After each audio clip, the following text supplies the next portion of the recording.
So we want to get to radar to keep you aware of what is happening outside right now. So our warnings are in our western counties right now, as was expected. This was forecasted. So we're going to take a look right now. We have this first warning as we zoom in here.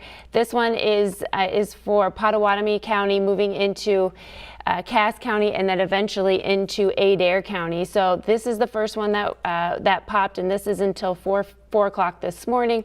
As we look up to the north just a little bit, you can see there we've got another one that is for Carroll and Audubon County, is continuing to move off to the northeast. These are fast movers. This storm's moving at 50 miles per hour. The one to the south is moving at 60 miles per hour. So these are quick in and out storms. I'm going to put a pause on this and put a storm track on it. I'm going to quickly change the speed of my storm track just so we can get the right miles per hour, so we can get this tracked out as it moves off to the northeast. It is going to be in Aspinwall around 3:33, so in about 2 minutes. Manning, it will be in your area in about 5 minutes. Templeton, 3:42, so this is moving up to the northeast again. If we put on the velocity tracker on this, I want to see the velocity, see where the spin is, where we're looking. It's pretty muddy right now in this area, but besides, we're also seeing some really strong winds moving into this area. So we're kind of looking where this divot is in this area right here, where we can see this little divot right there. That's kind of the area that we're looking at right now. So we're going to continue to put this on radar and pause this so we can get a good look at what we're looking at right now. It's continuing to move off to the northeast. As we look off to the south, we're going to look at this next warning that we have down to the south. And again, this one is moving right now into Cass County. We'll put the velocity track on, or velocity scope on this as we zoom it out. This is the area right in Griswold right now. So if you are in Griswold, you are going to want to be in your safe space. It is moving off to the northeast between Elliott and Grant. This is the area that we're looking at. So just be aware that we've got some bright and tight couplet. That's what we're looking for. So this is the area where we're kind of seeing that bright and tight couplet. I'll circle it right there for you. So this is the area. If you are in Elliott, Grant, and this is moving off to the east, so Messina, you need to be in your safe space at this point, and that is going to be the lowest level of your home. That is going to be in the interior-most room. So again, we can just kind of point it out, see if I can get a pointer going, but right in this area, it's continuing to move off to the east. So let's put a track on this storm as well as it moves off to the east. Lyman, 3:35, Cumberland at 3:43, and then Bridgewater at 3:55. This is going to continue to move off to the east. This warning does go until 4 o'clock this morning. So we've got quite a bit of time with this storm, but it is racing off to the east. So just be aware that this is a quick moving storm. We're going to put that velocity scope back on so we can kind of watch this area here as it moves off. I'm going to clear this circle right now, but it is continuing to move off to the east this morning. The sirens are likely going off. Another issue with these storms is the wind behind it. These light, bright colors, these browns and tans, that is going to be some really speedy wind. We've already seen in Nebraska 70, 75 mile an hour winds, and this is populating at 74 mile an hour winds. So we definitely have a wind issue as well as the tornadic issue with these storms as they come into play. So let's zoom in here a little bit closer so we can see these areas once again. Again, this is going to be just to the northeast of Elliott, and it is moving off to the east. So Grant, you need to be in your safe space. Griswold, it's not a bad idea to be in your safe space. Messina, this is on the way towards your direction. So we want to keep our eye on this storm, and then we also want to look up to the north here. This one's a little bit harder to make out, but you can see the speedier winds down just between Kirkman and Audubon at this point. This one's a harder one to make out where the velocity puts the storms. We're kind of in between two radars. Omaha and the Des Moines radar are kind of fighting right now, these areas. So that's why the color will flip from green to red. But as we look here, let's take a look. I'm going to put this on a different type of radar so we can get kind of a better better glance at it, but we'll pause it so we can kind of just delve into the storm. So that we're kind of looking into these areas where you have these divots. We'll see if shear tracker can show us anything in this area. The shear is not really showing up for that northern storm. That does not mean you do not need to be in your safe space, but the shear is showing up down for this southern storm. Now this does lag just a little bit, so it does show it southeast of Griswold, that area that we were pointing out. But this is going to continue to move off to the east, so these areas out ahead of this need to be watching. I'm going to see if I can back this up just a couple so we can see kind of where it's gone and where it's going. Sorry about that. It just kind of has a mind of its own at some points, but here we go. We're going to clear this off. We'll put on a new track just so we can keep ahead of this storm. This is moving 60 miles an hour to the east, so these are racing by Lincoln Center, 339. Quincy, you guys are looking at this storm moving in at 345, Corning at 349. Fontenelle, unfortunately, this is the same area that was hit on Tuesday. These same areas are impacted, so 402, just to be aware that you need to be in your safe space at this point as this storm continues to move off to the east. So we're going to continue to track this storm. We'll zoom in here again, get a tight look at it. We'll put that shear track on again so we can kind of see where that shear has been and where it is going. So we're kind of seeing that it's moving off to the east as this storm moves off to the east. We'll see the last 15 minutes with this as it did move from west to east. It's kind of going in an east-northeasterly direction. So if you are in Messina, you need to be in your basement. It is approaching that Highway 92 area along 170 where 71 and 92 meet. That's the area that we're concerned about. Lyman, you are in the path of this as well, so you just need to be in your safe space. Messina, you are down the line. Cumberland, if you are in Cumberland, you also need to be in your safe space at this point.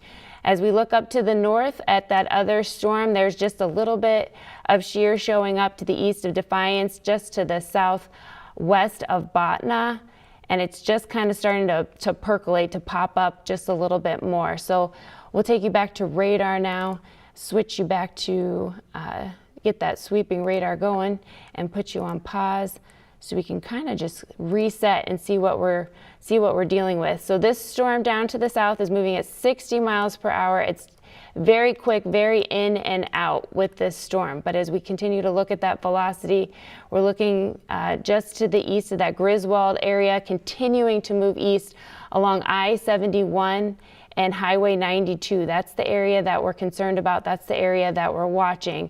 As we look up to the north, we'll put the velocity track back up to the north as well, so we can take a closer look at this storm. We've got two storms with with tornado warnings, and we also have a couple with severe thunderstorm warnings at this point. So I'm going to see if we've got. These are some fast winds coming into the area. If you are in Templeton, in Dedham, you guys need to be in your safe space. Manning, you need to be in your safe space as well. I'm going to clear this velocity scope off. This one's a little bit muddier to see where the circulation is. Down to the south, it's a little bit more evident where. So if you're anywhere in this warned box from Manning to Dedham, you need to be in your safe space. Even west side to Coon Rapids, you need to be in your safe space as well. Chris Kubal is in, and we'll get him mic'd up, and he'll be here to help watch these storms. So we have another tornado warning that just popped, and this is down to the south right now. So as we take a look at this warning, see what the speeds are with this storm. This one is moving northeast at 50 miles per hour. Again, these are radar indicated storms, so nothing has been observed on the ground, but this is moving off to the northeast at 50 miles per hour. And this includes Lucas, Decatur, and parts of Wayne County. So we will get a track on this storm as well. We're going to populate this, move it up to the northeast. So if you are in Humiston, 339, Derby, 345. Humiston, it's at your door right now. Derby at 345, Millerton at 350, New York, 353. That is when it is moving into your direction. I want to put a velocity scope on this so we can get a good idea of of what we're looking at in this storm. Here it is, high point right down here. We're looking for bright and tight, and that is exactly what we see when we look at high point right there. So this is the area that we are looking at right here, this bright and tight couplet. This is moving off. Let me see if I can get a track on this. This is moving off to the northeast, and it is going to move into the high point area. So if you're in the high point area, you need to be in a safe space. Humiston, you are down the line from this. So Highway 2 on High Point, Highway 65. If you're along Highway 65 up towards Humiston, you need to be in your safe space. This is where we're watching right now with that bright and tight couplet starting to move off to the northeast. We'll put a track on this. I want to get the movement correct. 50 miles per hour off to the northeast. Oops. So then let's clear that off and let's do that one again. Let me get that velocity scope back. We're gonna start to move this velocity scope up to the northeast and get this area. So high point at 3:43. That is when you have about 2 minutes, and then the circulation is going to be on top of you. We're going to continue to move off to the northeast, see if we can get a little bit broader of a scope. So Humiston at 3:51, Derby at 3:57. At this point, it is a radar indicated tornado, but if there is a tornado, it would be just right to the southwest of High Point. Put that velocity scope back on where you can see we have this bright and tight couplet right here just to the southwest of Humiston. It's moving off to the northeast. So we're watching those areas, and I want to zoom out just a little bit because we have 3 tornado warnings going at this point across the area. So we'll just kind of reset here, let everybody know if you're just tuning in what's going on with these warnings. So we have off to the west, we have we have 2 additional severe thunderstorm warnings. I'm going to see if we can scoot in and get this auto-populated so we can get these counties on. Right now, we are into Adair County in Cass County moving into Adair County. There's just a little snippet of Adams County down to the south, but the main threat is going to be up into Adair County as this moves off to the east at 60 miles per hour. This is racing. So you can see some bright and tight. It's not as tight as what was down to the south, but certainly an area of concern right here. This is the area that we're looking. I will get it circled just to the southwest of Messina. Chris Kubal is ready to go. Do you want to take over here? Or do you Yeah, sure. If you want to continue to drive, you certainly can. Let's just widen out the view. I think that circulation you're highlighting right there, south of Atlantic, is the biggest one at this point. Then another also kind of popping into view up towards Audubon right now as well. So there are a few locations that we are watching. This line is coming in potent, not only just with these circulations, but we do have some damaging wind potential here too along this line. So towards the Exira area right there, that little bit of peaking is what I would be watching to be concerned with this tornado warning that is in place. So just to the south of Audubon, right there, you can see between Hamlin and Exira, there is some of that rotation, that peaking outbound winds, if you will. So we have near Exira that area of rotation and multiple tornado warnings at the moment. Bree, you want to recap just and tell how long those tornado warnings go while we set up the wall? Yeah, absolutely. So this one for the Audubon, Carroll, Crawford, Guthrie County goes until 4:15 this morning. So we still have another half hour as this moves off to the east. This one's moving off to the northeast at about 50 miles per hour.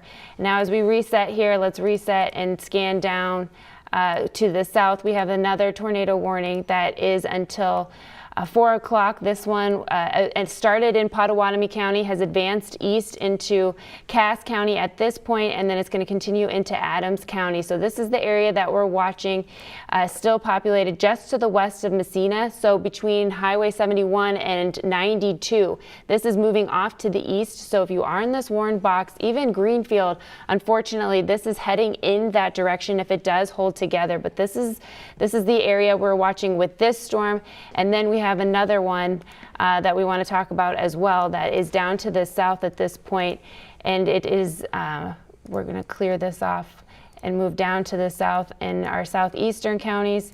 This one just popped recently. This one's moving off to the northeast at 50 miles per hour, and that is until 4 a.m. with Decatur, Lucas, and Wayne counties. Yeah, so there are multiple tornado warnings we are watching at the moment, and we will continue to monitor this as we go forward with time. So you do see multiple tornado warnings at the moment here. We just popped another one. This one just popped right now. Yes, and so there are numerous circulations up in there at the moment. We just have this bowing a storm system, and as it bows out, you see these little divots, and these little divots are the areas that you can see that tight circulation coming into play. So one of these divots right here, Chris is zooming in on, is just north of Exira. Again, this storm is moving off to the northeast, so Audubon, still be in your safe place, but it does look like it will scoot off to your east, but it's still a good idea. Get in the basement, because we are having strong winds as well with these storms as they push on through. So this little area right here, you can see that little divot, that's moving off to the northeast, and this is going to continue to press into Guthrie County as we go forward. That is until 4:30 that warning, and that one just popped right now.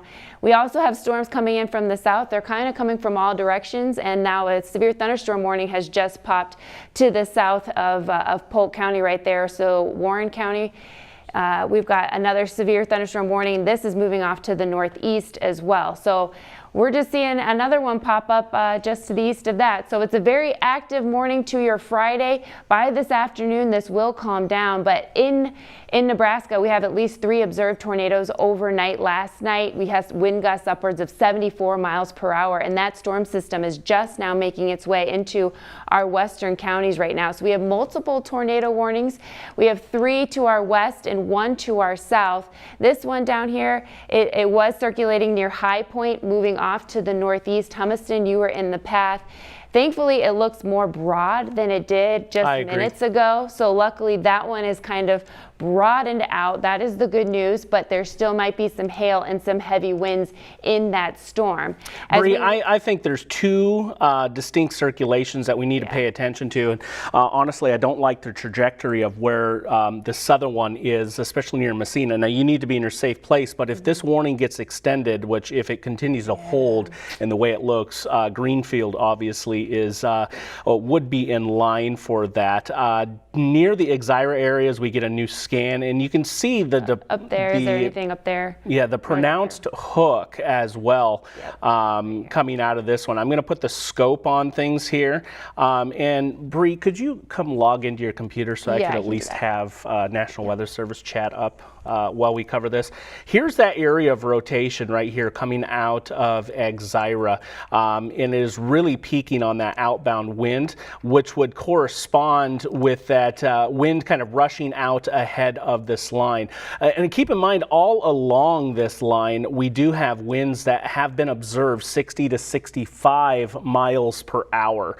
So also another circulation as it enters Carroll County as well, though this one does look to be a bit more broad in nature, but we'd be watching east of Manning and a bit south of Carroll there for the area of concern, as that one kind of lifts to the north and east with time. And these storms are booking at the moment, so they're running about 50 to 55 miles per hour, which is a pretty good clip.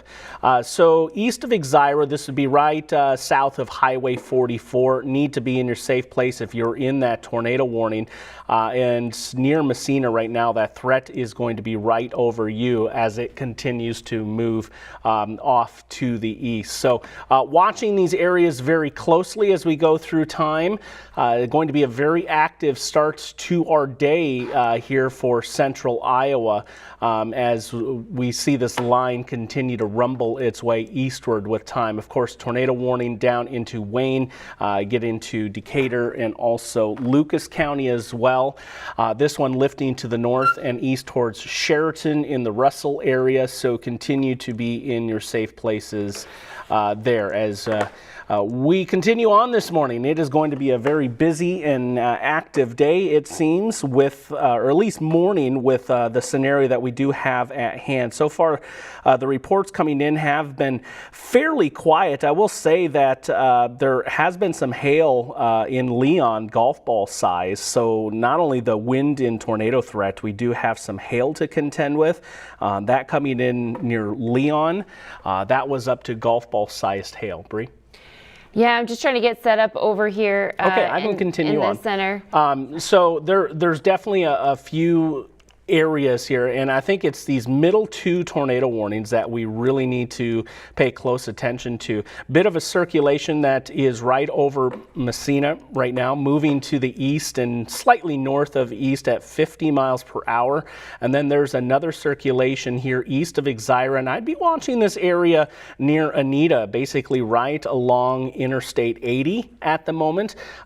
This is what we're going to be watching, is kind of those little areas that try to notch out in this overall line of severe storms that's mushing through. And right now that's kind of in between these two warnings. You can kind of see that little bit of a notch right there that's poking out.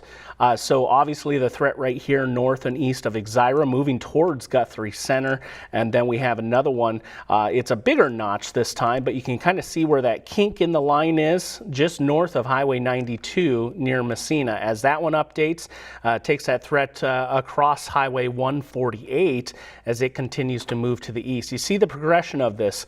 And I don't like their trajectory at all, obviously, given the situation that transpired Tuesday, but that line is taking it maybe just to the north of the Greenfield area into Adair County. So Adair also into Cass County. We have this tornado warning that extends for the next 10 minutes until 4 o'clock, also up towards Audubon and Guthrie County. This is in place until 4:30 for that tornado warning. You notice the Carroll County tornado warning is kind of washed out and gone away, and we were kind of seeing that on radar. The yellow indicates a severe thunderstorm warning, and notice it's running from Highway 20 all the way down towards St. Joseph, Missouri for this entire line that's moving through. Bree? All right, yeah, I was taking a look down to the south. Leon, as you mentioned, golf ball size hail already reported. The rotation is not as impressive down there as it was. There is some rotation, though. If you could put the shear tracker on up to the north, especially, because I think there was a little bit more up to the north, but we see just a little bit. That was at High Point earlier. We did track that one off to the northeast. As we look up to the north, yeah, that's what I was picking up on the other products. So we are just kind of watching this area right now as well, just to the southwest of Lakeview. This is kind of an area that's taking on two radars, the Omaha radar and the Des Moines radar. They're kind of fighting, so the colors kind of swap back and forth between what's going away and to the radar. But this is the area that we're watching just to the east of Wall Lake. I believe this is also moving up to the northeast at this point. And then as we kind of just scan down, these bright colors are going to be very bright winds. We've already seen winds reported upwards of 70, 75 miles per hour in Nebraska, and that they're kind of holding the line here in Iowa.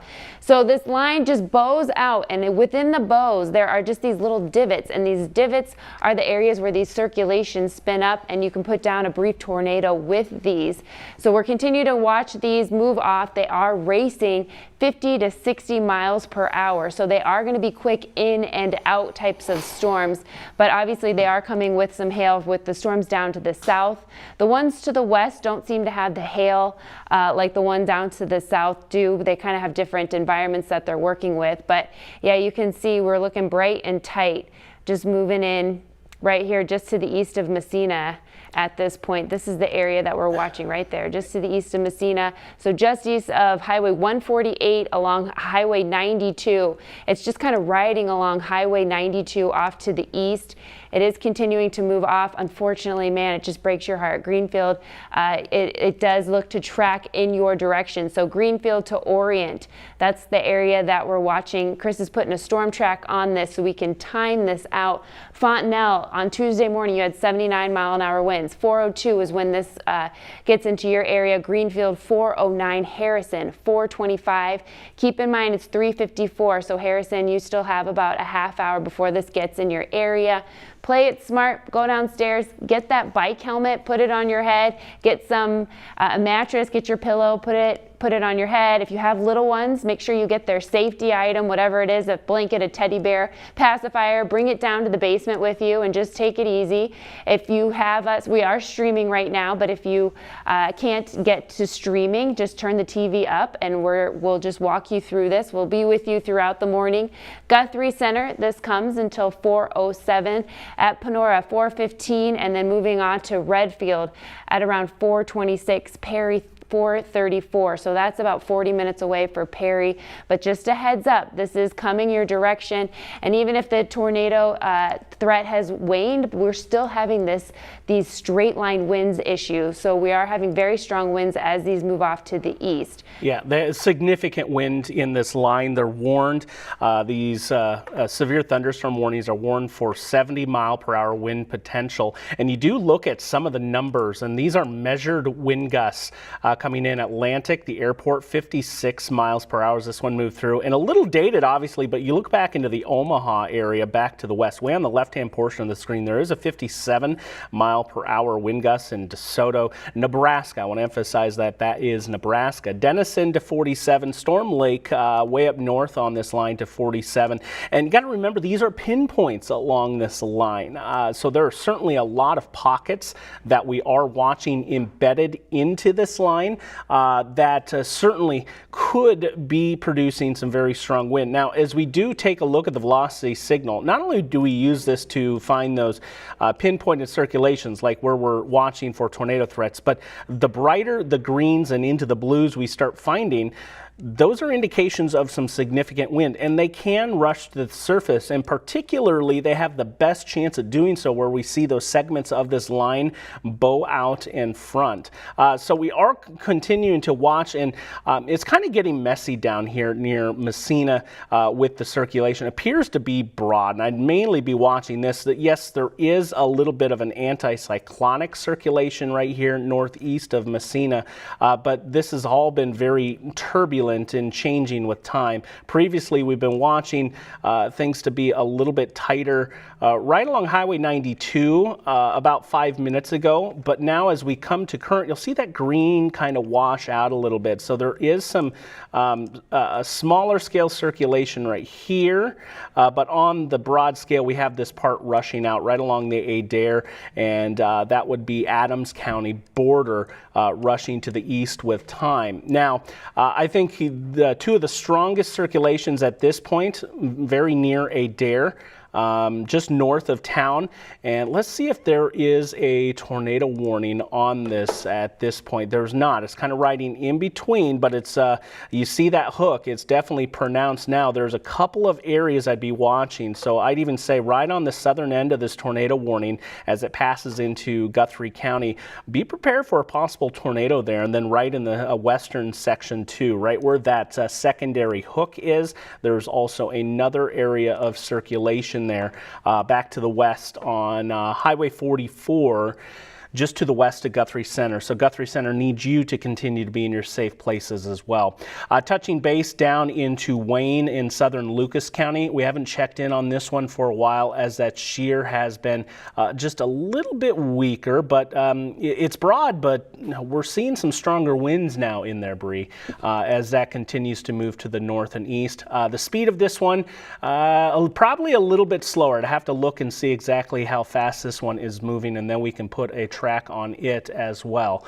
This one, Chris, is moving northeast at 40 miles per hour, but you can't, this one is more hail than anything else at this point. I mean, there was some circulation, but yeah, this does have a high, if you put the hail tracker on it, it is at a high level.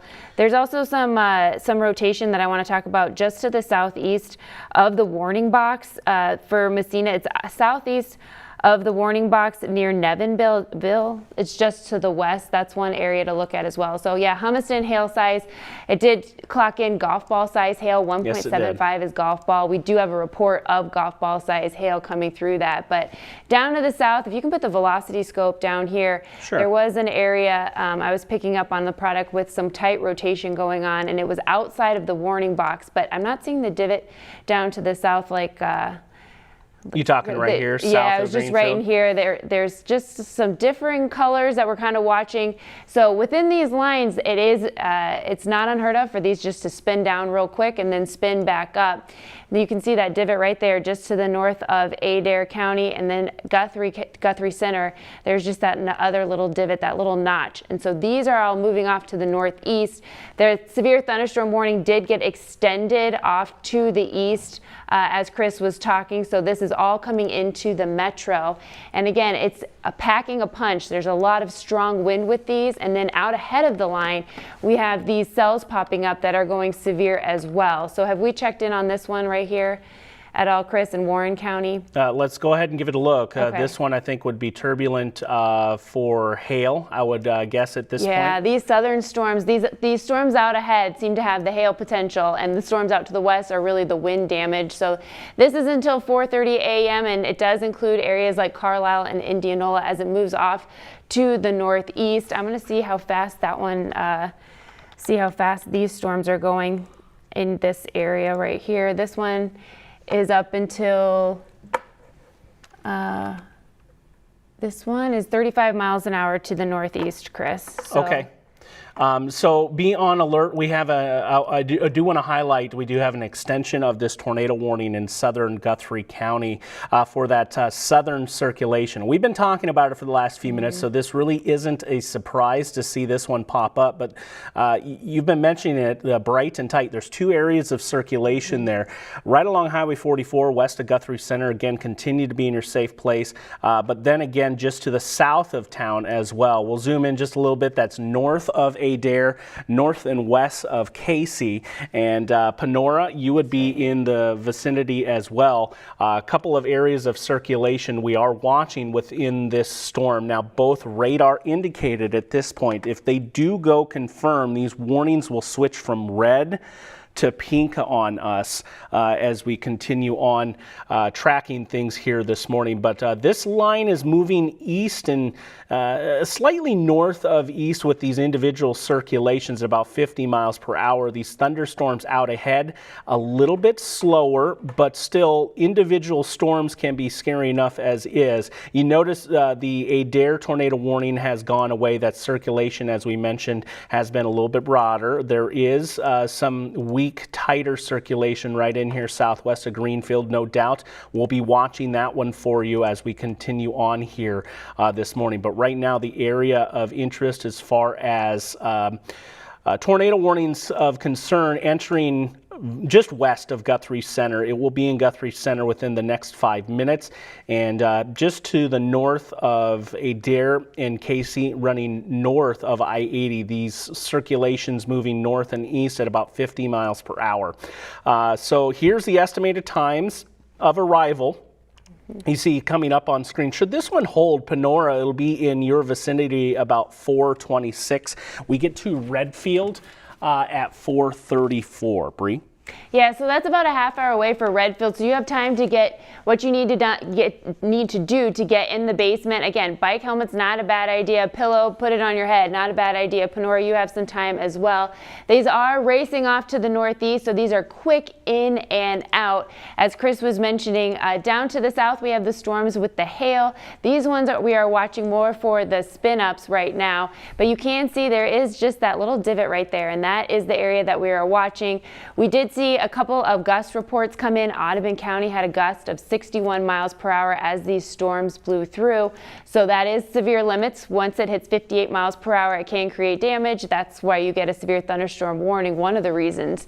So we are seeing that. We have shear detection on right now. Now keep in mind this does lag behind just a touch, but west of Guthrie Center, we're seeing a little bit of rotation, and then south of that, just to the west of Casey, we're seeing some. So we are seeing these areas of bright and tight. So we're in between kind of, it doesn't help that it's at the overnight hours and it's humid out. That's some of the reason why we're getting some of this this purple in there. But just to the west of Guthrie Center, you're seeing some of the brightest colors, some of the brightest winds, and that is again moving off to the east northeast. So Guthrie Center, you need to be in your safe space right now.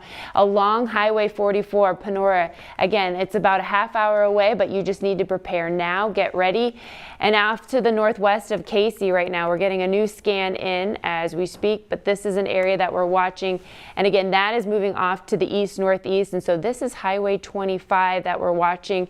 You need to be, if you're in that area, in a safe place. Bree, I'd be watching for some stronger winds too, in particularly here, right along this Boeing segment of line behind it. So right over Coon Rapids is where a signal that some of the stronger wind is going to be. And keep in mind, this is elevated in the thunderstorm, but our radar sampling it at this level at about 60 miles per hour. And that's consistent with the reports coming in at the ground. So yeah, as that front edge comes in, that leading edge, it is going to pack a punch. Sure, and these Boeing segments are typically where that strongest wind has a chance to rush to the ground, where it charges out ahead. It also allows the air to sink just a little bit to underneath, and so we're watch that area between Greenfield and Creston as well as it continues to push forward. Yeah, looking on this other product, Chris, right south of Casey, we're getting some strong shear signals. Apologies for this. I'll be right back. I was typing on the wrong computer. It was showing up just to the south of Casey, some tight circulation. So that's something to look at. It is tight, yes. Let's zoom back in on that. It's outside of the warning box, so that is one thing to consider. People who are in the warning box obviously need to be in a safe space, but yeah, just down to the south. Casey is showing, yeah, it's hard. I'm not picking it up on here, but just to the south of Casey, we've got another product that's showing quite a bit of circulation in here. But yeah, we've got some hot spots from Guthrie Center, just north of Casey, just to the south of Casey, and then right to the northwest of Greenfield right now. So there's a few spots to watch.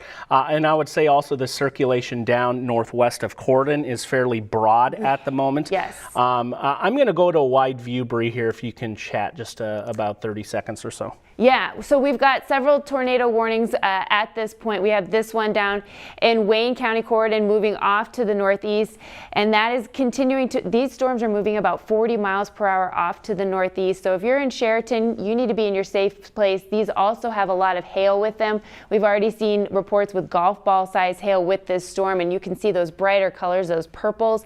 That's an indication of a healthy storm with some large hail in it. We also have these two warnings, these two tornado warnings. These storms are racing 50 to 60 miles per hour to the east.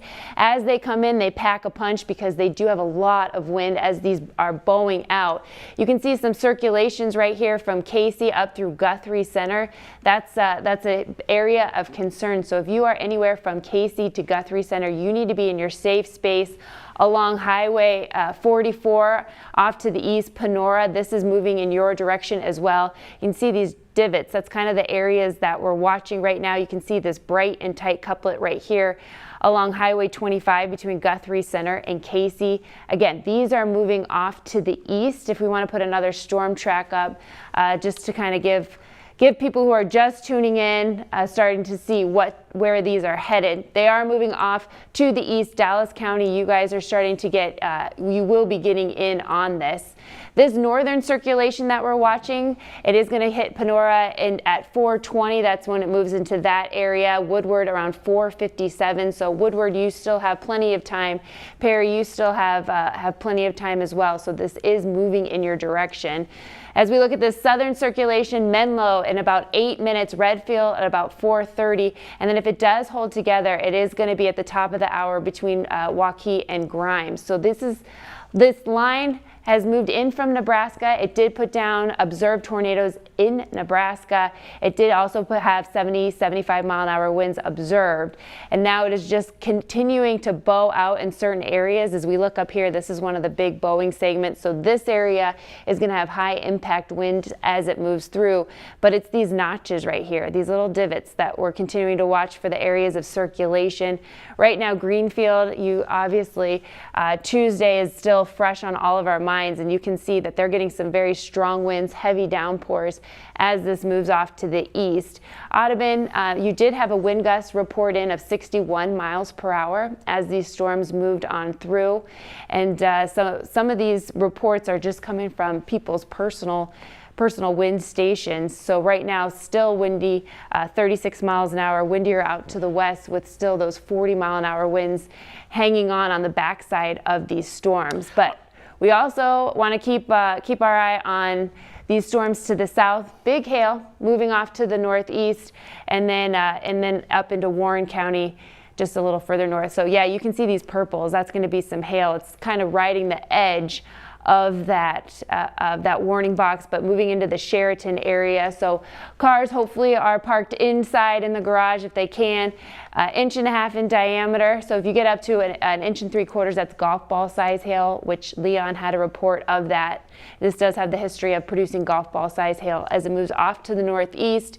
There is a couplet right there. This has actually tightened up since it's tightened up, but it is weak. And right. So we've heard Bree talk about bright and tight. Well, we have the tight, but not so much the bright here. So right. These are weaker winds as we sample them. You'll see 21 miles per hour in one direction, and out of the red, we're looking at 20. So there is some rotation to the tune in a circle of about 40 miles per hour or so. So we are watching that, and that's why there is a tornado warning there in northern Wayne County, moving to the north and east with time into Lucas County. If you are in Russell, I would say is seek shelter, northern Wayne County, southern and southeastern Lucas County for that possible tornado there. It is radar indicated. You notice that severe thunderstorm warning has been extended to the north and east, and this storm also has a history of golf ball sized hail. The cell just between Indianola and Pleasantville at Sandyville has a history of penny-sized hail. That storm doesn't look near as impressive to me,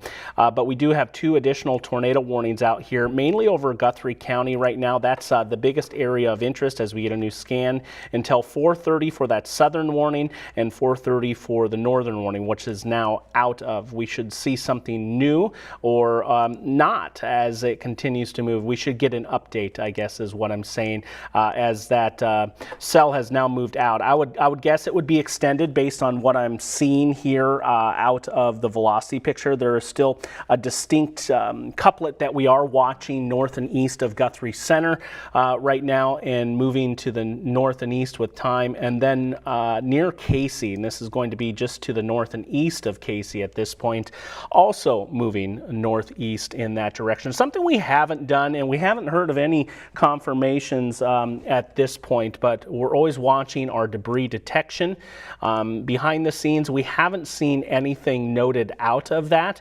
We'd be looking for a lowering down into that blue color as you see on the legend up at the top. If we did have something on the ground, it is possible, and it doesn't have to happen all the time, but it is possible that we start to see some of that debris if we do have something on the ground. So that is something we're not seeing at the moment, and that's good, but there's definitely some areas of circulation. I do want to note as well, as this storm comes into Greenfield, you're likely seeing some strong wind as well, but there's also another little area that's trying to jut out there, and we'd be watching for some possible circulation going on there. Right now it looks to be fairly turbulent in there, but with some broad rotations, some odd rotations is what I'd say. And what I mean by that is they're not turning the right direction that I'd expect. This is actually going to be cyclonic wind. It means it's rotating clockwise, which typically isn't associated with spinning up a tornado in this particular setup based on what I'm seeing on radar. But this green is moving to the north and east right there. This is that that cyclonic rotation that I'm looking for. That would be more up the alley of producing a tornado there. So there is some rotation to the east of Greenfield, something to watch. There is not a tornado warning on it at the moment. It's still those two northern circulations that we'll need to watch as we move forward. Yeah, and something to note about the cell down to the south, these individual cells, these discrete cells, they do have a chance of cycling up and cycling down. So we did have a tornado with it earlier. As you can see, they did extend it with a severe thunderstorm warning. I'm sure that's probably has a tornado possible tag with it. I'm just going to check real quick just to see if it does. But yes, it does. It does have a, yeah. So these do have a tendency to cycle down and then power themselves back up. So this is an area that we'll watch. We did have the velocity scope on it, and as Chris mentioned, it was still broad, or it wasn't as bright as you would expect, but that's a couplet that we'll start to watch. And one of the most impressive couplets that you had was the one near Greenfield. But yeah, these areas right here, this is what we're watching. This goes until 4:45, so about another 36 minutes. It does include areas like Panora. So if you are in Panora, you need to be in your safe spot. It was about 20 minutes away. It was estimated to get there around 4:30. So if you are in that area, you are needing to be in your safe spot. Perry, if this holds together, this is heading in your direction as well. These are racing, so these are going to be quick hit storms. The most powerful part of the storm is when it's coming on in, and it's going 50 to 60 miles per hour. So it's very, very quick to move on through. We also have this severe thunderstorm warning that just does extend for a great portion of our western counties, and that is until 4:45 this morning. So we have a half hour, and this does extend up from Humboldt County all the way down to Union County, and that is continuing to move off to the east. It is just about to line up along I-35 with those warnings coming in. We do expect them to hold together to that I-35 corridor as it looks right now.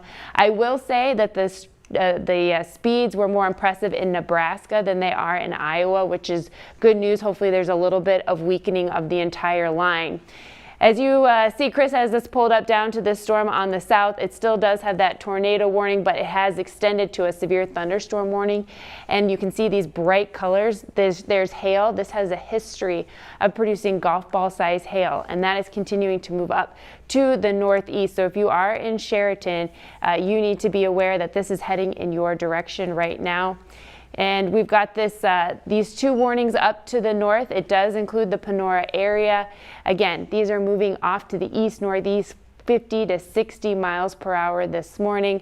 And then, yes. I have a couple of reports to pass along, and these are wind speeds. So we're getting up into the territory that is of concern. So coming in out of just in Carroll County, we have Wiley, that is 60 miles per hour. We had a wind gust at 62 miles per hour in Audubon. I believe you've mentioned that one. But also down into Cumberland, that's in Cass County. That one was 61 miles per hour, and 67 miles per hour to Villisca, down into Montgomery County. So this whole line, north to south, basically from this entire warning, you just heard me talk about everywhere from getting up towards Carroll County down to Montgomery County of strong winds in this line. So all along this line, we are looking for pockets of 60 to 70 mile per hour winds. And then we also have those two appendages. You see those distinct hooks rushing out ahead here.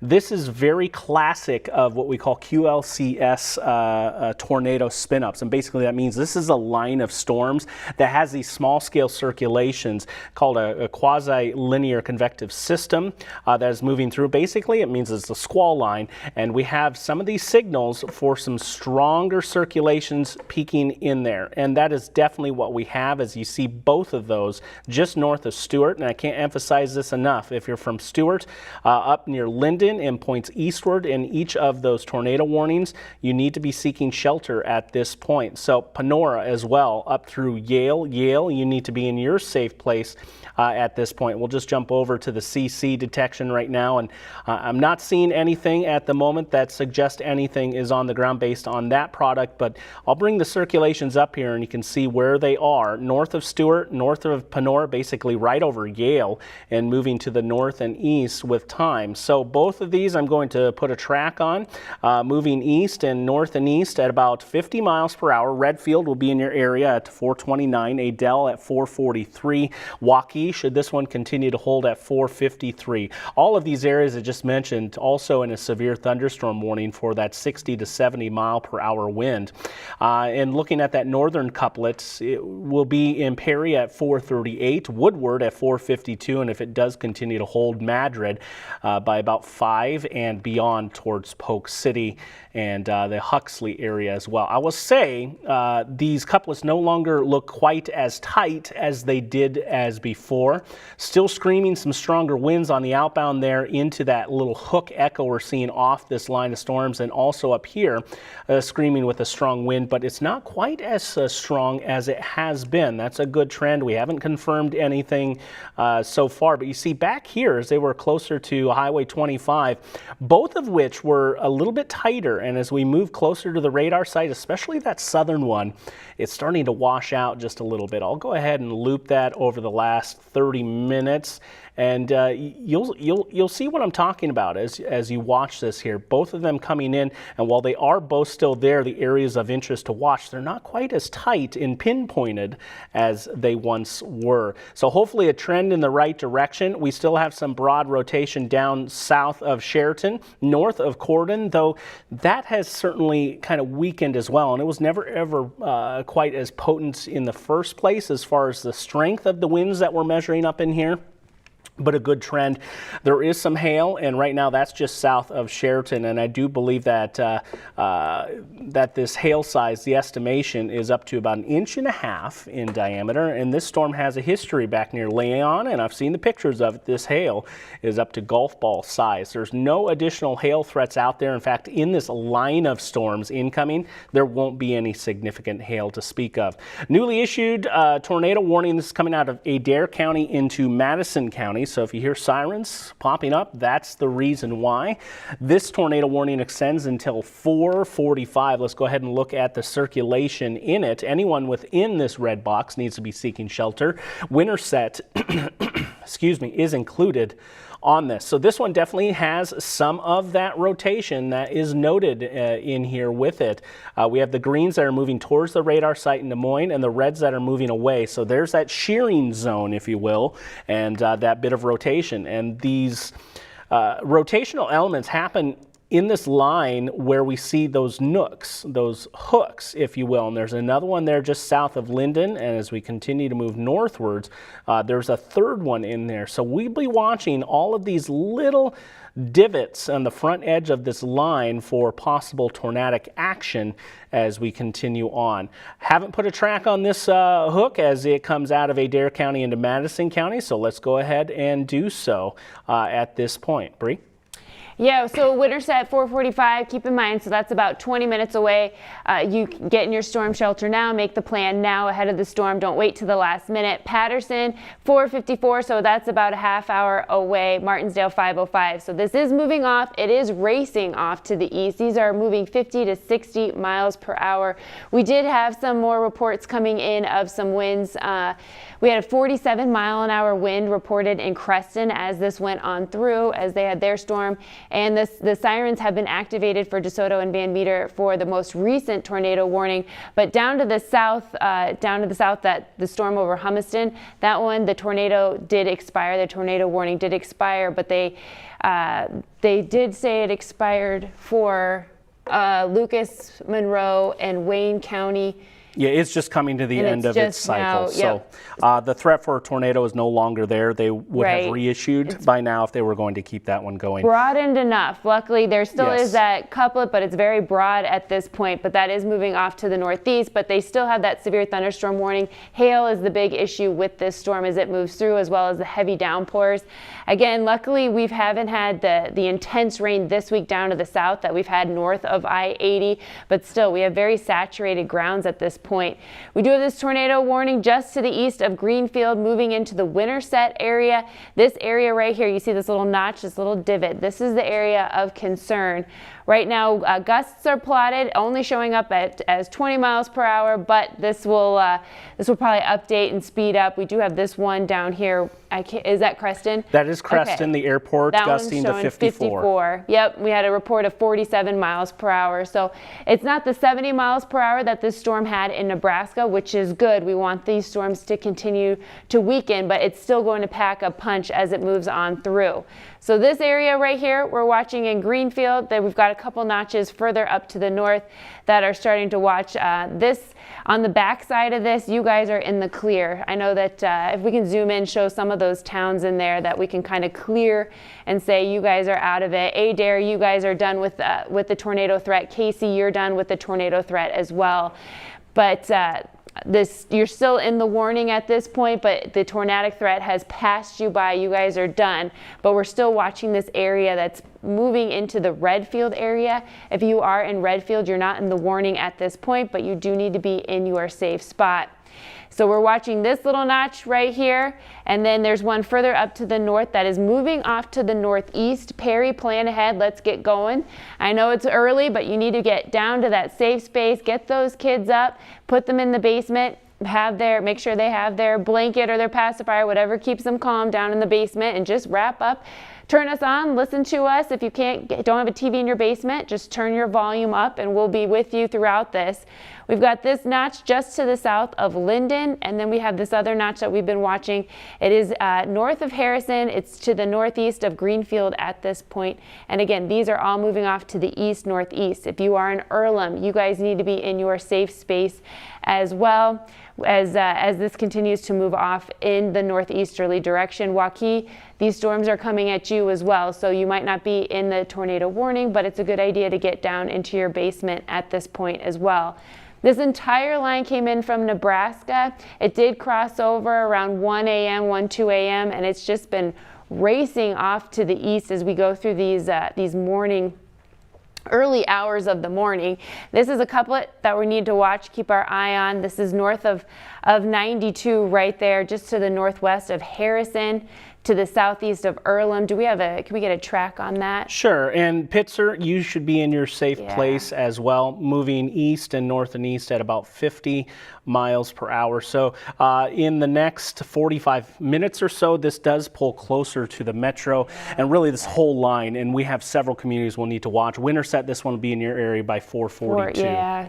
And unfortunately, these are the same towns that we were talking about earlier this week. But yeah, we're going to continue to see these move off to the east. Norwalk 510. So you still have a good 50 minutes if it does hold together before it gets into your area. But yeah, we're just watching some of these divots here in this reflectivity. Here's another one just to the north of Redfield that we're watching. So again, on the back side of this, Guthrie Center, you guys are done with the tornado threat. Adair, you're done with it. Stewart, you are done with these notches moving through your area. You have the heavy downpours and some gusty winds moving through your area at this point. Just want to mention that this tornado warning down in Lucas and Wayne County is expired. The threat is no longer there for it. It will clear at 4:30. That's why we're not really focusing in on it. Though that one is a hail producer. So heads up along Highway 34, say around Russell at this point, continue to move to the north and east. So trekking north of Albia,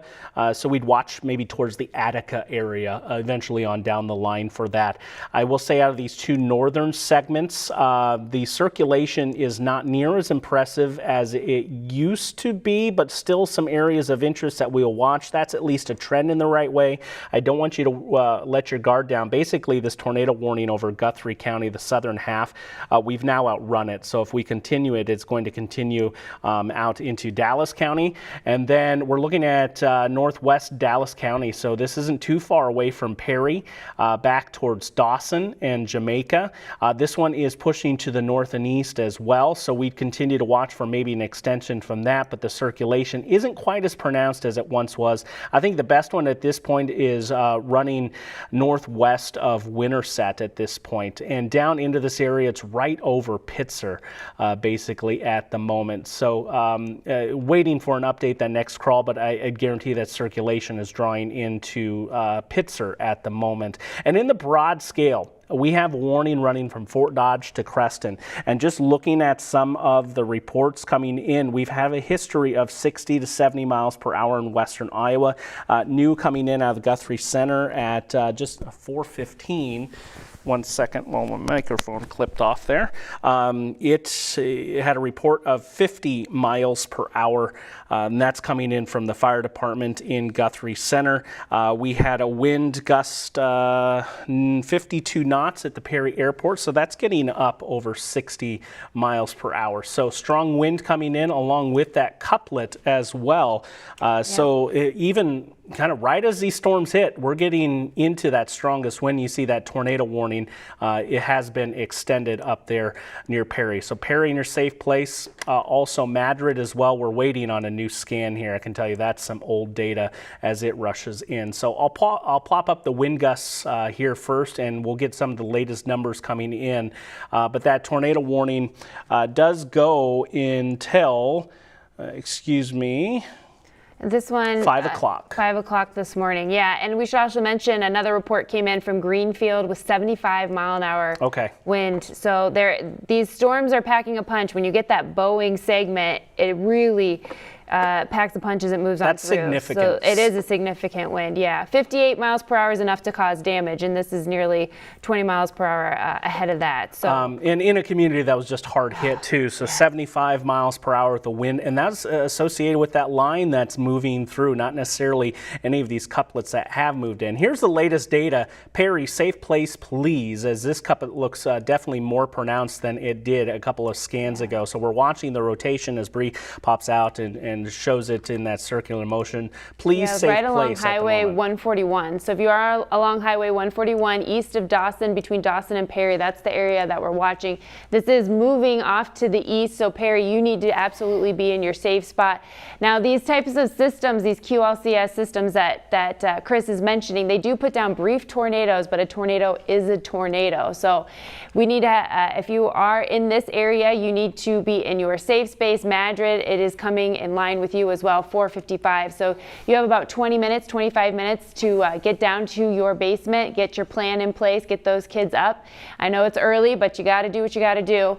This is the debris scanner. We're looking for some blues, and we're not this color right here you see on the legend. We're kind of looking for that within the red, and thankfully we're not seeing that. That doesn't mean there's not a tornado embedded in there. You generally get a high level EF2 at least to get a debris ball on the ground. So even if there is not a debris ball, that does not necessarily mean there's not a tornado on the ground, but it is a good news that we don't see one right here, at Bree. This point. I'd watch that little.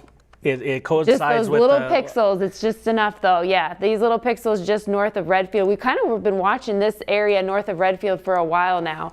It is just on the south side of this tornado warning. So just be aware, even if you're not in the tornado warning, you still need to be in your safe spot, because we do have these little notches, these little divots, and that is where that rotation comes into play. So just east of Redfield, that's an area of concern right now. And let alone, even if that circulation doesn't produce anything, historically, this line has now produced 60 to 70 mile per hour winds along it. I'm not going to say it's north to south along this entire line, but you will find likely at least some wind all along this entire line. 60 to 75 mile per hour pockets are certainly in there. Of course, we have a couple of hailers out in front too in eastern Lucas County. That storm has a history of golf ball sized hail. That one is moving through the Russell area at the moment and headed into northern Monroe County. So certainly a few appendages sticking out, and this one has gotten fairly large as it approaches Winterset. And thankfully, it's pretty broad at the moment. We'll hope to continue to see that, but that threat is just to the north and west of town right now. So we're getting out into rather rural area east of Pitzer at the moment. Should this one continue to hold north of Winterset and then riding up the coming highway to the north and east with time. DeSoto is technically within this warning, and you do have a couple of small circulations out to the west. They're not warned at the moment, but there are some areas in here that we are going to be watching with time, and then we run back into additional tornado warnings. I think the strongest at the moment is right over Perry, so we need to continue to be in our safe places there, just north of Highway 141, as this one slips closer to Woodward with time. And we did have a report from the Perry Airport, updated 63-mile-an-hour winds in that area. Winterset about 3 minutes ago checked in with a wind gust of 50 miles per hour. So again, we're seeing anywhere from 50 to 75-mile-an-hour winds. We had that one report out of Greenfield at 75 miles per hour. So this is the area we're watching. Perry, eyes on you right now. You need to be in your safe space as this moves off to the east-northeast. Again, we just have these little divots. This is where you're going to see some of the strongest wind right here, Chris, that bow. Yeah. That's really strong, just east of 169, moving off to the east right now. So we're going to see this. This is in Madison County right now, where you're seeing some of the strongest winds. You can see that really bright color right there. That is moving off to the east. So we would expect some of those wind reports to come up in that area as well. Yeah, and that Boeing segment, so that's between about Highway 34 and Highway 92, that is really accelerating out in front. Unfortunately, the storm is moving perpendicular to the radial of the radar beam, and sometimes that can make sampling rather difficult as far as just how strong that wind can be. So it looks like, oh, maybe this storm isn't quite as strong down there. I can tell you it probably is. You just have to orient yourself with the radar a little bit better. Two distinct circulations north of Winterset and again right over Perry. And I'll tell you, law enforcement is saying that there is definitely some distinct rotation that they're seeing coming in from emergency management there in Perry. And even though you've seen me pop up the numbers, the wind gusts, it's not necessarily populating right now, but we have the National Weather Service that's dialed into specific airports to say that the Perry Airport is up to 63 miles per hour. We'll see that momentarily on our feed. Sometimes it takes just a little while to get things here. And you got to keep in mind, some of these numbers I'm popping up here on screen, they are a wide variety of different weather stations across central Iowa, including our airports. But all along this line, we're finding pockets that are reaching up to those stronger winds in there. And along this entire line, we have some of those little hooks that are surging out. There's one right over Perry at the moment, I think is the biggest concern, and then another down towards Winterset at the moment. Here's the latest scan. And it's starting to occlude just a little bit, but still we are finding that circulation is there. We're waiting for an update on the velocity field. Down closer to Winterset, it's kind of a messy situation down there as well. Bree? Yeah, I was looking at a different product, and it looks the couplet would be right north of Winterset in that area, but it does look a little bit broad compared to what we would need to see to spawn the tornado. But again, these couplets just come and go, and these spin-ups with these types of lines are generally brief, but a tornado is a tornado. The tornado sirens were activated in Madison County due to the winds. So if you are hearing them in Madison County right now, if you get those 70-mile-an-hour winds or the threat of those high-end winds, that is enough to trigger sirens in some counties in Iowa. So Earlham and Winterset are hearing the sirens right now, and that's according to the emergency manager in Madison County right now. So continuing to see those wind reports come in. 63 miles per hour in Perry was the last one that we heard. The storms. That's in the Waterloo area. They just popped up, but some of these storms have some hail up to 1 inch in diameter. So we've seen larger than that in the Leon area. We did have a report of up over 1.75, so that's golf ball size hail. Some of these warnings are up the possibility of ping pong size hail. We did get a report, it would be sub-severe, but it was out of New Virginia, and it was 3/4 of an inch. So once you get to an inch, that's what meets severe criteria, and that is one of the things that will get you a severe thunderstorm warning. So we're continuing to watch these reports come in right now. But again, I think the circulation that we're watching is just to the north of Winterset. Yeah. And that's moving off to the east-northeast. So if we want to put a track on that to kind of see where this is going, but these are the notches that we're watching right now. And again, these storms are moving very quickly. They pack a punch as they move on in. Norwalk 505 is the next city in line. So that's 25 minutes away, over 25 minutes. So you have time to plan ahead. It won't be until in the Des Moines proper for at least a half hour at this point. So we have time to plan ahead, but this line is going to move through and cross through along that I-35 corridor. We have seen tornadoes observed in Nebraska with this line. We have not seen anything observed at this point in the state of Iowa, but they are radar indicated, and they can be brief as they just touch down and then pop back up. Chris has a tracker for this storm up here in the north, so we've got about 10 minutes until this is in the Woodward area. Madrid, you have about 20 minutes until it is in your area. Ames around 5:17, so you still have about a half hour to get prepared for this line to move in your direction. And again, that's up and down I-35, so that's a pretty good marker for people, about a half hour, and this will be up and down I-35 with strong wind gusts. So if you were planning to go to work around 5:15 and you're taking I-35, just wait. You're going to want to wait. These wind gusts are anywhere from 50 to 75 miles per hour. Those 75-mile-an-hour winds are more isolated, but there are pockets with that possible, and you don't want to be next to one of those high-profile vehicles. You don't want to be traveling north to south as these roll on through. Here's a look out of our West Des Moines sky cam. You can see no lightning or anything at this point, but you can see those clouds just kind of hanging on. We did have the full moon out last night, and these clouds, as I was driving in, I just watched these big old clouds over the full moon last night. So we're quiet right now in West Des Moines, but that will change as this line does approach again around I-35 in the next half hour. So just be aware of that coming in our direction. Yes, and that Boeing segment south of these couple of tornado warnings as we go back to radar is of pretty big concern. Notice how it's rushing out ahead further to the east. I'm actually going to take the warnings off so we can get a little bit of a better look at this.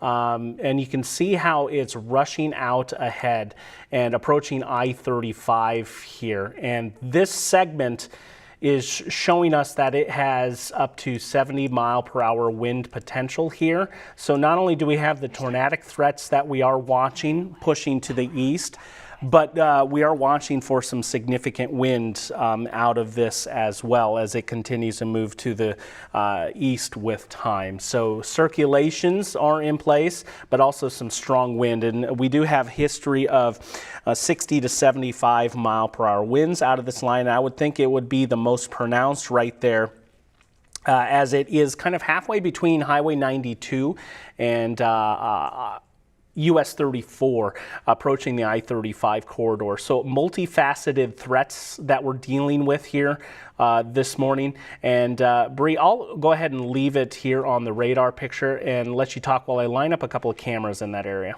All right, I do want to mention a lot of power outages are starting to show up as well. So as we track them out, Calhoun County has near 5,900 people without power at this time.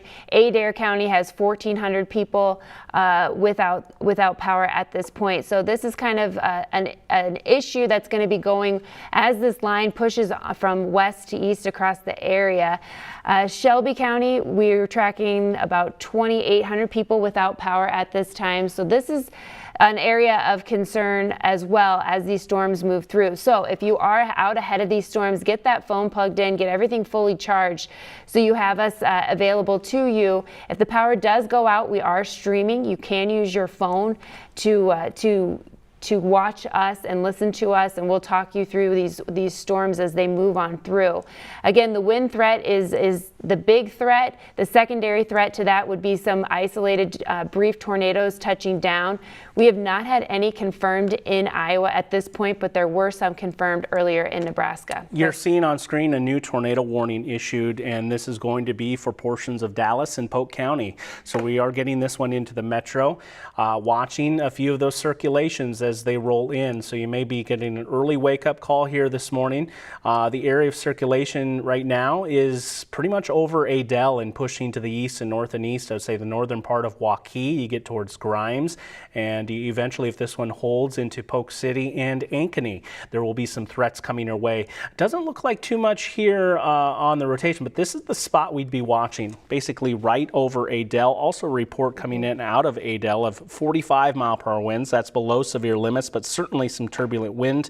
There are definitely some hot spots, if you will, that are just picking up some stronger wind components to things at the moment. So we have multiple tornado warnings in place right now, and starting to get into the north half of the metro. I'm going to pull the scope out once again as this one approaches the Woodward area. A little bit dated on the product moving in, but we'd be looking for that threat moving closer to the Woodward area, north and east. Madrid, Luther, continue to be in your safe places, please. As we continue to move down to the south, this area of rotation is moving out of the tornado warned area in Madison County. Looks fairly broad at this point, but then we transition into definitely a damaging wind threat as you move closer to Osceola and down through the St. Charles area and curling around to Winterset with that strong bow that is nudging out ahead of time. Also a newly issued severe thunderstorm warning, including Story County and beyond up to the north. This does include portions of Hamilton County too, and this lasts until 5:30. And we're looking at the threats here of being 60 miles per hour wind at this point of the line. The strongest winds, I believe, right now between Des Moines and Osceola, where that segment is bowing out in front.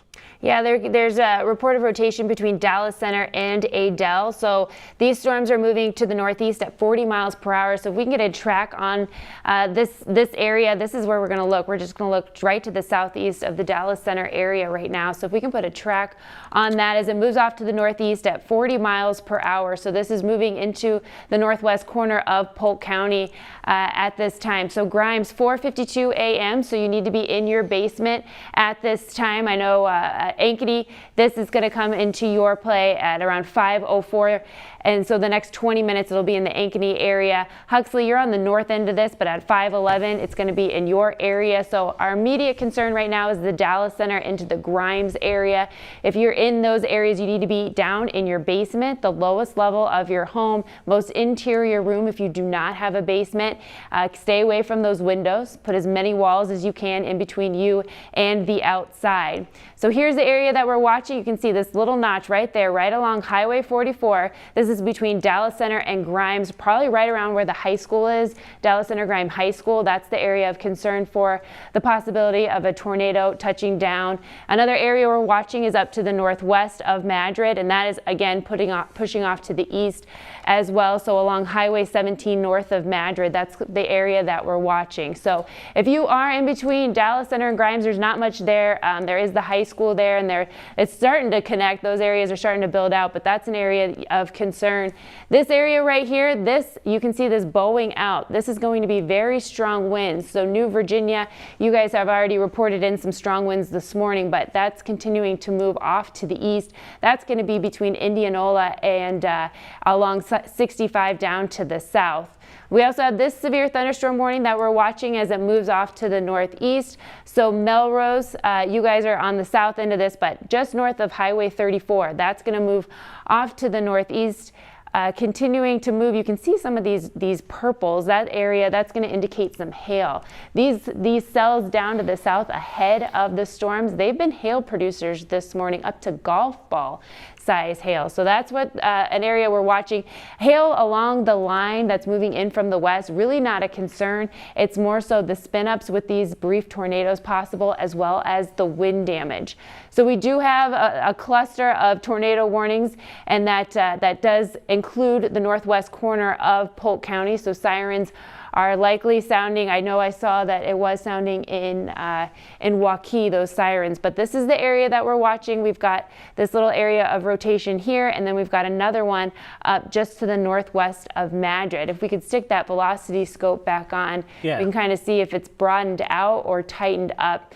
over the last little bit. It's a little delayed here. It is a little bit, but yeah, I think the better circulation looks to be up to the north at this point right now, northwest of Madrid. Yes, and there's a whole lot of shearing along the line, and this product can sometimes be about 5 minutes delayed, but Bree just mentioned it. That northern component, I think, looks the best as far as the strongest area of rotation right over Madrid. Continue in your safe places, please. Watching for a possible tornado here as this extends into Story County with time. So right now around Woodward, we're watching Madrid over through Luther and beyond. You need to be in your safe places, please, at this point. Let's check out the velocity picture here. Here's the circulation that we're watching. Definitely these screaming blues moving to the south and east. That is where we are seeing a strong wind rushing in, and then those reds are moving away to the north and west. So this is certainly a stronger area that we're going to be watching as far as the rotational component with this. And just in the last 30 minutes, this continues to move east and north and east. Yep. I'll go ahead and loop it here for you, slow it down, and you can get a sense in the trajectory on where this circulation is going. Passed right over Perry, thankfully. We haven't heard any reports so far, and out of all of these tornado warnings, so far these circulations have been kept up in the air, and that's kind of a sign. And if you were listening to my forecast last night, we were talking about a little bit of stabilization in that lowest level of the atmosphere. And I think so far that's been winning out this morning, but we're seeing those indications above that say, hey, this tornado threat is trying to punch its way to the ground. And the question is, can it? And right now that's kind of in that in-between on where we're at, watching these two areas of circulations, north and northwest metro. I'll tell you right now, this storm is just starting to get into places like Waukee and West Des Moines as well. I see a decent shake on the camera here at the studio. Winds are gusting to 30 miles per hour at the moment, and I'll continue to watch that as this one does roll into the metro. A little bit more of a violent shake now, as you see on this camera. So that strongest wind is just now starting to get here to the local 5 studios. Bree? Yeah, we also have some reports of the severe thunderstorm warning up to the north. So Gowrie had a report of 57-mile-an-hour wind gusts and some pea-size hail. There's also some dime-size hail being reported right now in Fort Dodge. So just an area that isn't under the tornado warning, but still feeling the effects of these winds and these storms that are just blowing on through at this point. But yeah, our area of concern is closer to the metro right now. I'm not seeing a super tight rotation at this point, but definitely some strong winds moving into the area. As they move off to the east-northeast around 40 miles per hour. Indianola to Osceola right now, some strong winds coming your way at the moment as that Boeing segment comes in. We're getting some wind gusts up to 45 miles per hour right now at the local 5 studios in West Des Moines, and then tornado warnings in place just to the north. Those run through various times over the next 40 minutes, I believe. 2 distinct areas of circulation north of Madrid and then right over Grimes right now. You need to be seeking shelter. The velocity data is trailing just a little bit, but if you extrapolate those to the north and east with time to match the regular radar data, the reflectivity, that's where those areas of circulation would be at the moment. So as we continue on into Ankeny, you need to continue to be in your safe place, particularly as we go right through the heart of town, Polk City, places like Saylorville, seek shelter. Ames, you need to be getting into your safe place as well if you're not already. Down towards Kelly, we have the Napier area as well, and Slater, Sheldal is down southwest of there as well. Just a couple of circulations we're watching here. Not only that, but significant wind that is coming in along the line. Yeah, and you think back to Tuesday, and these are a lot of the same areas. Saylorville Lake, Johnston area, up into Story County saw these storms on Tuesday. So we're already still trying to pick up from those areas. But if we can stick that velocity back on down to the southwest, it is very close to the radar at this point. So it will be sampling pretty low to the surface. As we look into the Grimes storm that's moving through right now. The rain is just now picking up here in West Des Moines, so we can hear it. But here's here's that look. We're looking for bright and tight, and we have a little bit of that right here just to the south of Grimes right now, between Grimes and Johnston. And Johnston High School had the damage earlier on Tuesday, and now we're kind of seeing it in the same area right now. This is going to be, there's Highway 141 south of Grimes. That's the area that we're watching for this circulation, and this is moving off to the east northeast. So Johnston, it's a good idea. You guys need to be down in your safe space as well. This is just to the northwest of Urbandale, so this is moving off to the east northeast. But Polk City, Ankeny, anyone along Highway 415, you need to be in your safe space, in your basement, lowest level of your home. If you can't get into a basement, just go to the most interior room. Not a bad idea to put a bike helmet on your head. Here's a look right now. We've got the traffic camera pulled up in Grimes. This looks like 141, and they have the lights. The light's just flashing to let you know to slow down for that traffic light up ahead. Or is that somebody pulled over? I think that might be someone pulled to the side with their lights on. But heavy rain moving through the Grimes area right now, and we're also getting some strong winds in that area moving on through. We have a 49-mile-an-hour wind here. Yeah, 49-mile-per-hour wind here at the studio. And just recapping a couple of the reports coming in, Dallas Center, 60 to 70-mile-per-hour winds, and also had that area of circulation pass by overhead. And another report of 59 miles per hour. I'll have to figure out the location on that. Airport code KEST. I'm not familiar with that. I apologize. But there are some stronger winds coming in along that line. Tornado warning in place for northern Polk County until 5:15. Also getting into Story County as well, coming in out of the Luther area until 5:30, excuse me. And looking at these little notches on the leading edge of this bow. So that's the area of concern near Luther right now. And that's a pinpointed kind of peaking right of there. That wind, getting brighter there. Yep, just north near of Luther. Madrid. Yep, just north of Madrid. And then we have this other one that we're watching just to the south of Grimes right now along Highway 141 at this time. These are moving off to the east northeast. Can we get the shear track on and just see if there's anything we can see where it's been? So there's a couple of areas, and you can see it translating. Yep. Brighter colors. We're seeing those cyan colors. We haven't really seen too many of those cyan colors this morning at this point, but yeah, they are starting to pop up with that storm up to the north a little bit more so than anywhere else. A little bit down along Highway 65 south of Indianola here in Warren County. And that's probably due to those two storms interacting with each other. We're getting some different kind of winds as those two collide in there. So not necessarily a tornado threat down there, but certainly some strong winds, I think, around the Indianola area.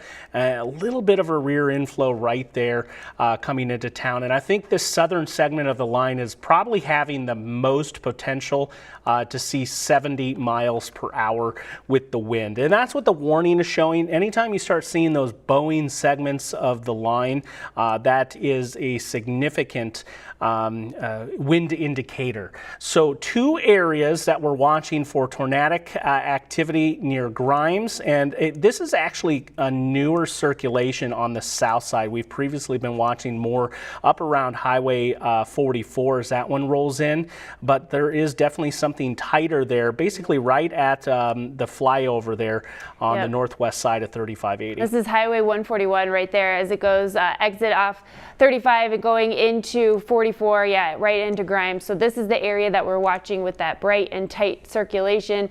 Also to the north of Madrid right now, we do have this little area right here, this little notch, and these again are moving off to the east. So if you are between Ames and Huxley, and Ames, Huxley, and anywhere in between, you need to be in your safe spot as this continues to move off to the east. Boone, this looks like it's going to be off to your southeast, but there's that notch right there, Chris.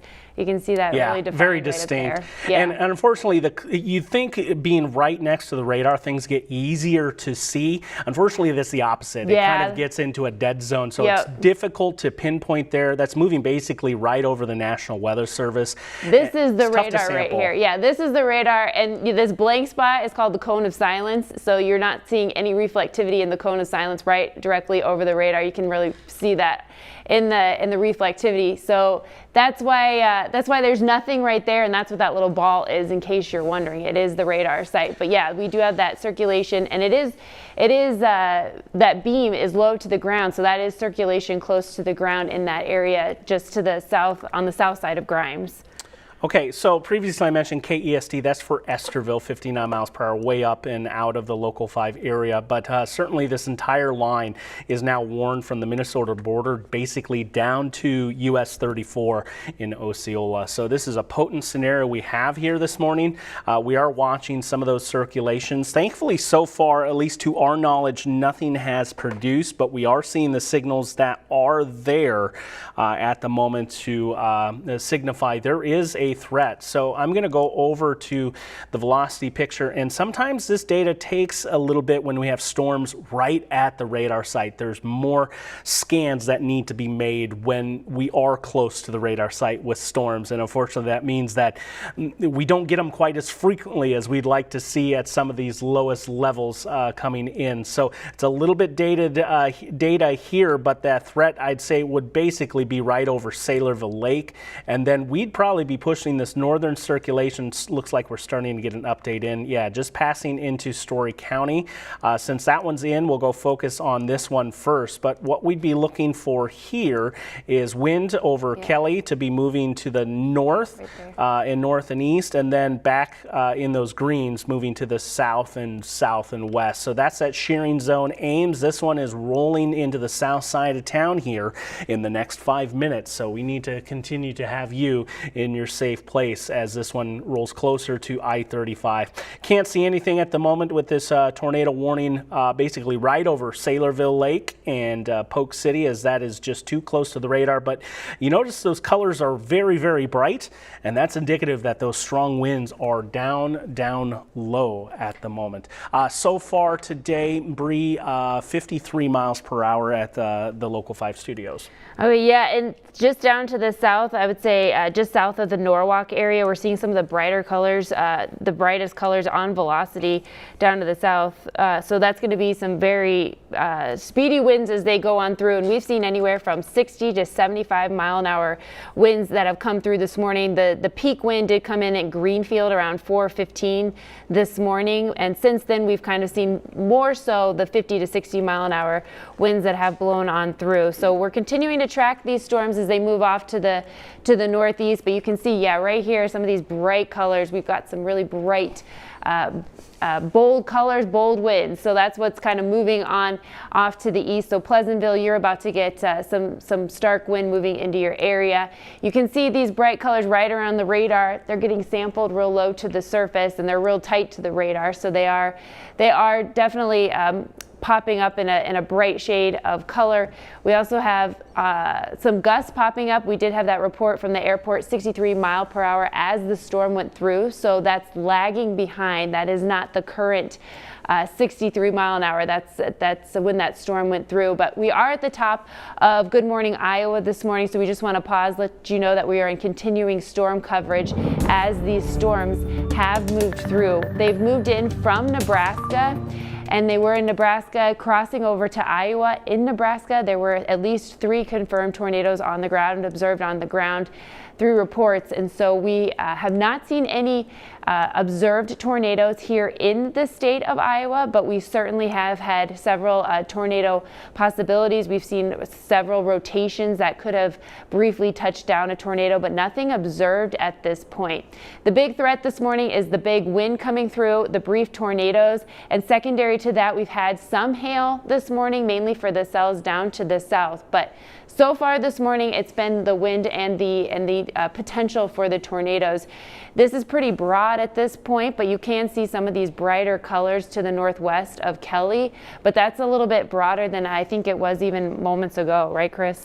It is a little bit, but it's certainly some strong rotation overhead, just pulling into the Ames area right now. So we're taking a little bit of a power surge here. Hopefully we're still with you on air. But coming into Ames right now with a good area of rotation overhead and a tornado warm storm. If any of these circulations do hit the ground, you'll see these tornado warnings turn pink, and that will denote that tornado has been spotted on the ground. So you see the area of rotation. It's fairly broad. It is a stronger wind rolling into the south side of Ames. I'd say anywhere along Highway 30 in the Ames area. Well, just the entire community of Ames needs to be seeking shelter, but I would expect the threat to be right around Highway 30 right now as that continues to pull northeast. Getting through the south side of town, it looks like where that circulation is going to be passing overhead. Strong turbulent winds over the Johnston area as that area of circulation passes over the radar site. So we'll be watching some of our eyes in the skies there.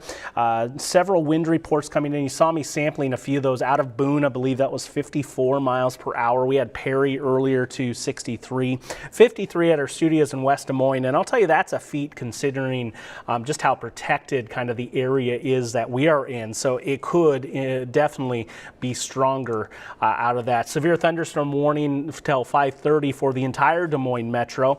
That is going to be for wind that is 60 miles per hour, and that's definitely been observed definitely all along the line.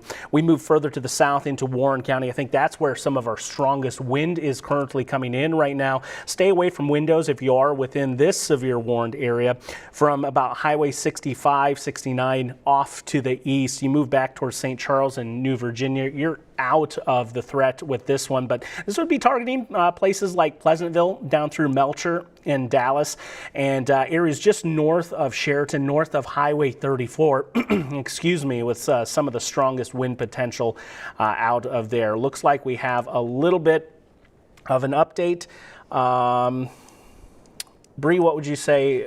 Would you call that a debris signature there coming in just to the west of Ames? Can you back it up a little bit and we can see if we can see that it... My first indication is that it could be, but we'll watch it another scan. The closest that we've seen, in case this is the area, oh, sorry. So I'll get it back. That we were watching. This is the area that we're looking at. This is typically what you see. A debris ball just kind of lowers the colors. What this product does is it shows things of different sizes. So generally your rain's going to be the same size, your hail's going to be the same size, so that shows up as these reds. But when things are different shapes, such as debris, tree branches, shingles, then it shows up as a different color. It takes on these blue colors. So this is an area that we're watching. This is just north of Highway 30. So this is the first scan that we're kind of picking it up. Maybe it started off just to the south of Highway 30. Is this the new scan or is this? This looks like a new scan. This is a new scan. So we don't see it right now, which is definitely positive news. That's what we want to see. We want to see that go away. But anywhere else along the line, I'm not seeing anything in the way of a debris ball. There is another little appendage over Huxley that I would say we need to watch that is kind of sticking out here. I'll get the scope on it. That is technically in the tornado warned area. Don't have the latest update on that, but we'd be looking over Ankeny right now for that circulation getting into town as well and continuing to move to the east with time. There is some chatter that is, we're looking at TDS northeast of Indianola, so let's go down there and check it out, Bree, and that is going to be a confirmed tornado. We have a confirmed tornado. Okay. We also have a lot of power outages in the area, so as these storms move through, they are taking down a lot of the power lines, are taking down the power, so make sure you have things charged. Here is the debris ball signature just to the northeast of Indianola right now. So this is moving up towards the direction of Ford right now, so if you are in the Ford area, you need to be in your safe space. Anywhere between Carlisle and Ford, you just need to be in your safe spot. You're in Ford, you're about to get the heaviest part of the wind moving through the initial surge of wind moving on through the area. But yeah, we are right there watching this area just to the northeast of Indianola. And this is continuing to move off to the northeast. So let's see what this is the latest update. This is where it would be. So it looks like we had a brief signature on the debris detection that denoted some debris in the air. It's that pinpointed ball just to the northwest of Ackworth, northeast of Indianola, and then it's gone. Possibly a brief tornado there. Radar confirming a tornado that did transpire into Warren County. This threat near Palmyra right now, moving to the north and east with time. I'm going to put a track on things. We want you to take shelter if you're in Swan. We have the Hartford area in there as well. Monroe included on that on down the line. We'd get Sully by 5:43, Grinnell at 5:55, and Montezuma, should this one hold, way down the line into Poweshiek County at the top of the 6 o'clock hour. Yeah, this storm is moving at the northeast at 40 miles per hour. So at this point, it was a radar confirmed tornado. We obviously don't have the sun up yet, so it is difficult for any spotter out in the field to see these tornadoes. But we do have it confirmed on radar with that debris ball that you saw. Luckily, it was only one scan, I believe, with the debris ball, was it? Or it was one scan, okay. And no confirmation on that one that we were kind of questioning in Ames, but it was also one scan as well. And I did mention it to the National Weather Service. Hopefully, we kind of they can look into it and see if they agree or not. But right now, running 3 tornado warnings, and I'll tell you, the one of most concern right now would be coming out of that Boeing segment down into Warren County. This won't get into the northern portion of Marion County, southern Jasper as well. So heads up, anywhere from Hartford to Swan to Monroe, you are in line for seeing this tornado. There are a few spots that we're typically watching for tornadic activity along line segments. It's right at the tip of the bow. And then right where that bowing segment starts to turn back and not bow. So in this instance, back to the north, and this area of circulation would be in that latter area that I mentioned at the moment. New scan coming in. This is some storm interaction, so likely some turbulent interactions with those 2 storms merging together allowed that area of rotation to punch its way to the surface. I think we're having a hard time punching through that lowest stable layer of air here this morning as far as those tornadic circulations, but the rain is certainly, and the downdrafts are certainly strong out of this entire line as it moves through. Anywhere from the Minnesota state line down through Fort Dodge and Ames and Des Moines, down through about Sheraton area right now is where the strongest section of this storm currently is. And of course, we're watching that tornado warning. I'm going to put the scope on it. Hopefully we have some newer data coming in near Swan. Need to be in your safe place right now. The data a bit older on the velocity signal right now, but off to the east and north and east with time. Should this one continue, it will be in Monroe and then Sully as we move through the next half an hour for this tornado warning. We do have 2 tornado warnings in place, but we've now watched the circulations move out of those. So for all intents and purposes, those warnings no longer exist. So looking in the we have more areas of circulation to watch. New tornado warning, but we're watching these little hooks, those tails coming out of the front end of these cells. Just to the east of Ames at the moment is a new tornado warning. This tornado warning goes until 5:45. So yeah, we were with this one for the next 35 minutes. So we should also clear some areas that the threat has ended for you guys. So areas like Grimes, you guys are out of it. Johnston did have a 58-mile-an-hour wind gust that did pop on through as these storms went, but you guys are out of the threat of the tornadoes at this point. So we have debris detection up again. I think we're watching that little ball right there. Yeah, so back towards 501, that little ball right there, and you notice that as I go back to where the warning is and the trajectory that storm was taking, that lines up with that circulation that was. So I'd be fairly confident in saying we had a brief tornado on the southwest side of Ames, especially with the extension of that warning coming in. There's some circulation there that we are definitely watching. Right now, north and west of Nevada, you see that shearing zone there. And now a couple of minutes delayed. Seems we're getting slow products into our weather system here today. But this is that shearing zone. The green is running to the south, generally a southerly direction here, and the red is running away. So it is fairly broad over the span of a couple of miles, but that would be that area of rotation we are watching as that tornado warning continues to the north and west with time. Parts of this area were hit on Tuesday night as well, so a little on edge for communities like Nevada over through Colo and Zering, just enduring a tornado. And then there's another little circulation to the west of Maxwell. We'll have to watch that for you as well. Right now, not tornado warned. And I'll tell you, the one that caused that tornado warning in Polk County, here's where it is. It's between Bondurant and Elkhart at the moment. And so those little appendages, you can see those little curls coming out the front side of the storm. We're getting a new set of data to sweep in. Coming in right now. Hope to get a good look at that. Hopefully we can see something new popping into view. Say that again, Simon. It is pushing into northeastern Polk County. There it is, that next little appendage north of Bondurant. I'd be watching that area as well. Some circulation in there. Velocity signal is a bit old. Again, we had a confirmed tornado down here into Warren County, very near Palmyra. Now that is currently located over Swan, very close to Runnels, moving north and east. Monroe, you need to stay in your safe place. So the area of rotation that we'd be watching there, there's a couple of spots shearing along that line. Right here, a very far bottom left-hand portion of the screen, and then by Palmyra. But again, this data now at least a few minutes old, as it's now starting to update in front of our eyes. But look at those screaming winds that are coming in behind it.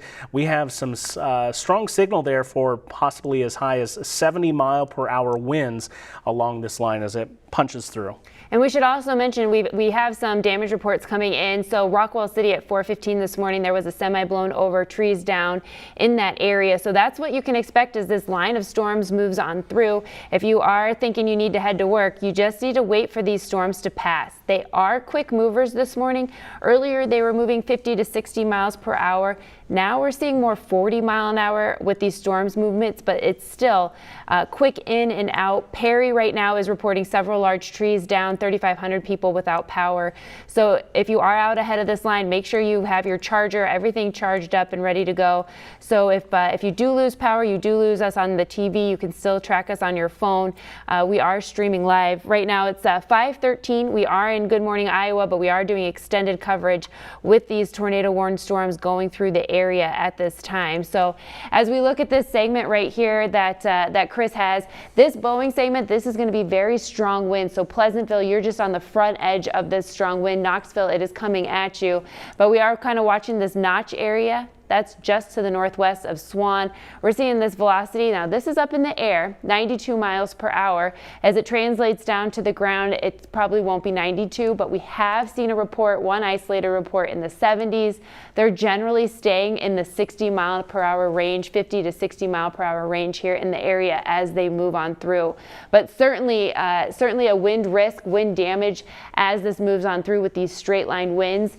And then as we look up to the north, we're seeing that area just to the east of Hartford right now. There is just that little tick in the bow that we're watching the notches in those areas. So as we look up to the north a little bit further, it looks a little more broad. It's muddled right here, yeah, but we'd be it's watching right north there. of Yep, Nevada. just north of Nevada, but it's hard to tell on this picture, but yeah, it's just these pixels right here that we're keeping our eye on just to the north of Nevada. And thankfully, we're not seeing any debris ball at this point, but this storm is also moving off to the east-northeast. So Colo to Zeering, again, these are the same areas, the same towns that we were talking about on Tuesday, but yeah, same areas that you guys need to be aware that just be down in your shelter, be in your safe space. We'll talk you through this. We'll get you through this. We'll be with you as these storms continue to move off to the east-northeast this morning. New tornado warning. New tornado warning. Okay, so this one we've got until what time, Chris? 6 o'clock. Right. So this does include the northern portions of Jasper County. I would already say the threat, well, I guess the threat is very near the border between Polk and Jasper County at the moment. Should this one continue on, it will clip Story County and then get into Marshall County with time. So this is one of those little appendages I was telling you to keep a close track on. So this is the area coming up Highway 330 is where we're watching. North and east of Bondurant would be one of those areas that we're watching. So little small scale circulations here, and responsible for at least a brief tornado out of Warren County. That's why this tornado warning down here closer to Swan and Monroe Monroe is in the pink, and that's because that one did produce a brief tornado. I can go back and show you here as we move over to debris detection. And there was a similar little indication of this back towards Ames as well. And I'm going to back up the data right here at 5:03. You see that little ball that popped up just north and east of Indianola? That is an indication that we did have some debris that was lofted in the air ever so briefly, and then it was gone. So more than likely we did at least have a brief tornado there. I don't see a strong couplet at all, mind you, at this stage, but based on the latest data I have right here, it's in north of Pleasantville by about 5 miles and headed towards Monroe. I will say it's probably much closer to Monroe at this point, and Reesner as well, and Sully, you need to continue to be in your safe place. Yeah, we're getting some more reports in Webster City up to the north in Hamilton County, 60-mile-an-hour wind gusts with this. There was some thunderstorm, there was some damage reported in the Pleasant Hill. That came in as an M-ping though, so it says some shingles and a 1-inch tree in diameter down. So we are continuing to see these reports stack in. We're also seeing power outages as another issue. We're talking Calhoun County, nearly 6,000 people without power. Madison County, nearly 5,000 people without power. So if you are ahead of this line, make sure you're plugging things in, keeping things charged as these storms are racing and bringing a lot of wind with them. We have seen one report this morning of a 75-mile-an-hour wind that did go through Greenfield earlier this morning, but generally at this point, 50 to 60 mile per hour, 63 mile per hour winds are kind of the top edge of these reports coming in right now. So this looks pretty muddled right now. If you can see these are lagging as well, but some of these are just personal stations. So as they move through, as these storms move through, it does pack a punch when it initially hits, and then you just have some breezy winds behind it. Shear detection is picking up some of the brighter colors. We have some of that cyan just to the east of Pleasantville right now. We could back up to the Runnels area. As we scan further north, this was the area that Chris was picking out the debris ball earlier. Still a little bit of shear being picked up on the shear detection. Keep in mind this does lag just a little bit, so put this a little bit further off to the northeast, these areas of rotation. But quite a few tornado warnings still in effect. These go until 6 o'clock, 6:15, and so they're continuing to move off to the northeast, generally around 40, 45 miles per hour. This is a big area of concern right here. Yep. I think just coming out of Polk County, this would be very close to Mingo. It's not showing up on the screen. I'll zoom in just a little bit and we'll get it to come in. This one is moving to the north and east with time, the area of rotation, basically right along Highway 330 as it draws its way further up to the north. And that's a strong hook that's pulling in right there. And I'm looking at GR. We do have a TVS showing up in our data suggesting that there's enough rotation there to warrant that tornado warning. And down into Warren County as well, I'm still seeing kind of that shearing zone. Nothing specific about it denoting a strong couplet. As this one approaches Monroe, that is some old data. I'm sorry we have to deal with this morning, but it seems like we're dealing with a bit of a data distribution issue here, and it's not just us. This is across multiple platforms and multiple different sources of that data. Unfortunate it is, but it seems like the reflectivity is working the best. That's why we've been kind of sticking with it for a while, but that pronounced notch there moving into Jasper County, extreme northwest, riding right up the angle towards Marshalltown and Highway 330, Highway 65 right there at the moment, and then extending up towards Zeering, that tornado warning as well. So there are a few spots, a little bit of those hooks that get going, particularly in those stronger nooks where we see a sharp change in direction in the reflectivity, where it goes from east, west to north and south. That's where we have a lot of the threats this morning. So there's another little one right there as well as that one approaches Zeering. If you are out along and ahead of this line of thunderstorms moving through in those red areas, you need to be in the lowest level. Interior room is going to be the best place to be to keep you safe. No windows, put as many objects between you and the outside as possible. So watching, we did have a confirmation of a tornado near Indianola to the north and east of town. That is why that tornado warning was previously pink, now red, moving to radar indicated status. So it does appear that was brief, but still, that means that anywhere into these warning areas where we have the red, there can be a brief tornado drop down at a moment's notice. We're going to bring Samantha Mesa in on this. Samantha? Good morning, everybody. Okay, I want to let you know Des Moines Police have tweeted out that the 2900 block of Grand Avenue, you see the tweet right there, officers are reporting all lanes of Grand Avenue are blocked by a downed tree. There are high winds, they're saying, bringing down trees and limbs in areas of Des Moines. Some areas are experiencing power outages, as we have reported to you here. So to keep up to date on all of that, keep it right here. If you are just tuning in, again, 2900 block of Grand Avenue, this is Des Moines Police tweeting. Officers are reporting all lanes of Grand Avenue are blocked by a downed tree. Let's get back to your weather now. Okay, Samantha, thank you. And we do have our newsroom that continues to dig for those reports, pour over some of those reports, and they'll be chiming in with us as we go through the duration of Good Morning Iowa. We are in our newscast, but we are bringing you severe weather coverage with this line of storms as it moves through. There's no pinpointed circulation. There's some broad rotation near Mingo right now, up through about Highway 330 that we would be watching for possible tornadic circulation in there. We did have a brief tornado down into Warren County. The area of circulation we'd be watching is now northeast of Swan and just to the west of Monroe, south of Prairie City. So if you're out east and north and east, Reesner, Monroe, you need to be seeking shelter. And eventually, as this one passes close to Newton to the south and to the east, this one is moving to the north and east with time at about 40 to 45 miles per hour, I believe was the last check that we had here. So we'll put a track on things. And while we are going out an hour time, that just make sure that these times are correct when they pop up on screen. So Monroe, this will be in the vicinity of you by 5:31, solely at 5:56. 03 in Grinnell with that individual circulation. So the other one up to the north, very close to Mingo at the moment.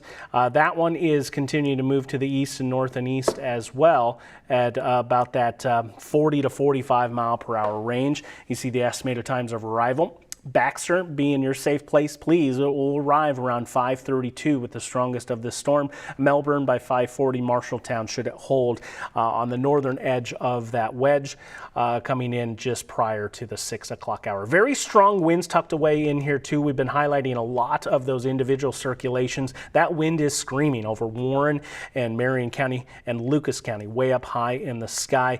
Some of that will translate to the ground. I'm not saying it's as strong as what we're observing on radar, but certainly it's a good indication that maybe up to 70 miles per hour will be possible in some of these spots under these thunderstorms. It does have a history of that, and we've seen a lot of reports, both from airports and observers out there denoting some of this stronger wind that has pushed through. Do have a report out of Pleasant Hill that there is some tree damage as well in that vicinity. So yeah, this line is doing some damage. We had 60 mile per hour winds coming in out of Webster City, so on the northern end of that line. And not only that, but we have those tornadic circulations as well. We're getting into Knoxville with that strongest of the wind, so we'll watch the airport there. Sheraton as well, down on the south end of this line. But even places like Iowa Falls, be prepared for this strong storm incoming. Marshalltown as well, you have a slew of tornado warnings just upstream from you. And it's right where those nooks come into place as we're watching for those individual circulations coming into view. That northern one is a little bit washed out as you start to see the warning get trimmed up just a little bit. I'll pull the velocity picture up, and it's tough to decipher where exactly that circulation would be. It may be in some higher levels that we're not quite looking at right now, but I think the best one at the moment looks to be down south of Prairie City. That would be the best indication, with the strongest wind showing up that we'd have a possible tornado there, Bree.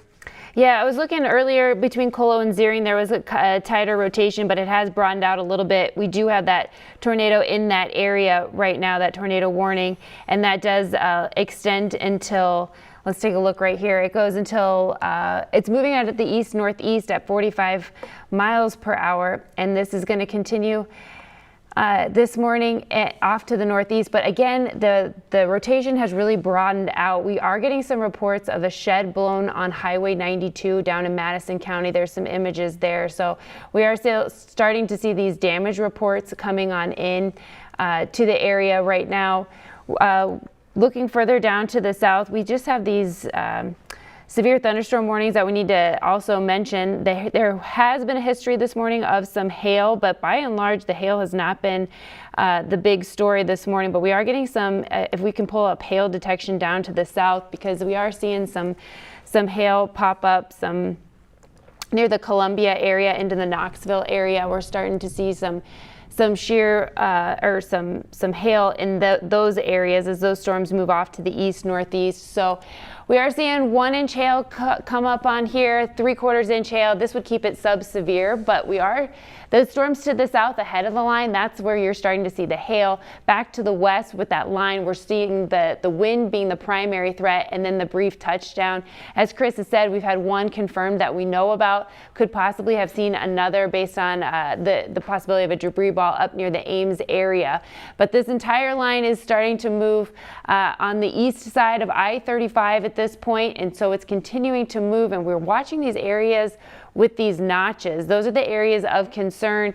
Within these bowing segments, you're going to have very strong winds, and with these very strong winds, they can just spin up on themselves. This is one of the larger bow segments that you can see, so this is going to be some of the most impactful wind as it moves off to the east. There's a lot of power outages as these storms are moving on through. We've seen a max wind so far today of 75 miles per hour in the Greenfield area, so it is knocking down the power. So if you are ahead of these storms, make sure you have everything plugged in and fully charged, so that as these move on through, you still can get a hold of us. Even if your TV's out, you can watch us on your phone. Here's a look right now, Monroe area. You can see that notch right there just to the north of Monroe. We're watching a little area further up to the north.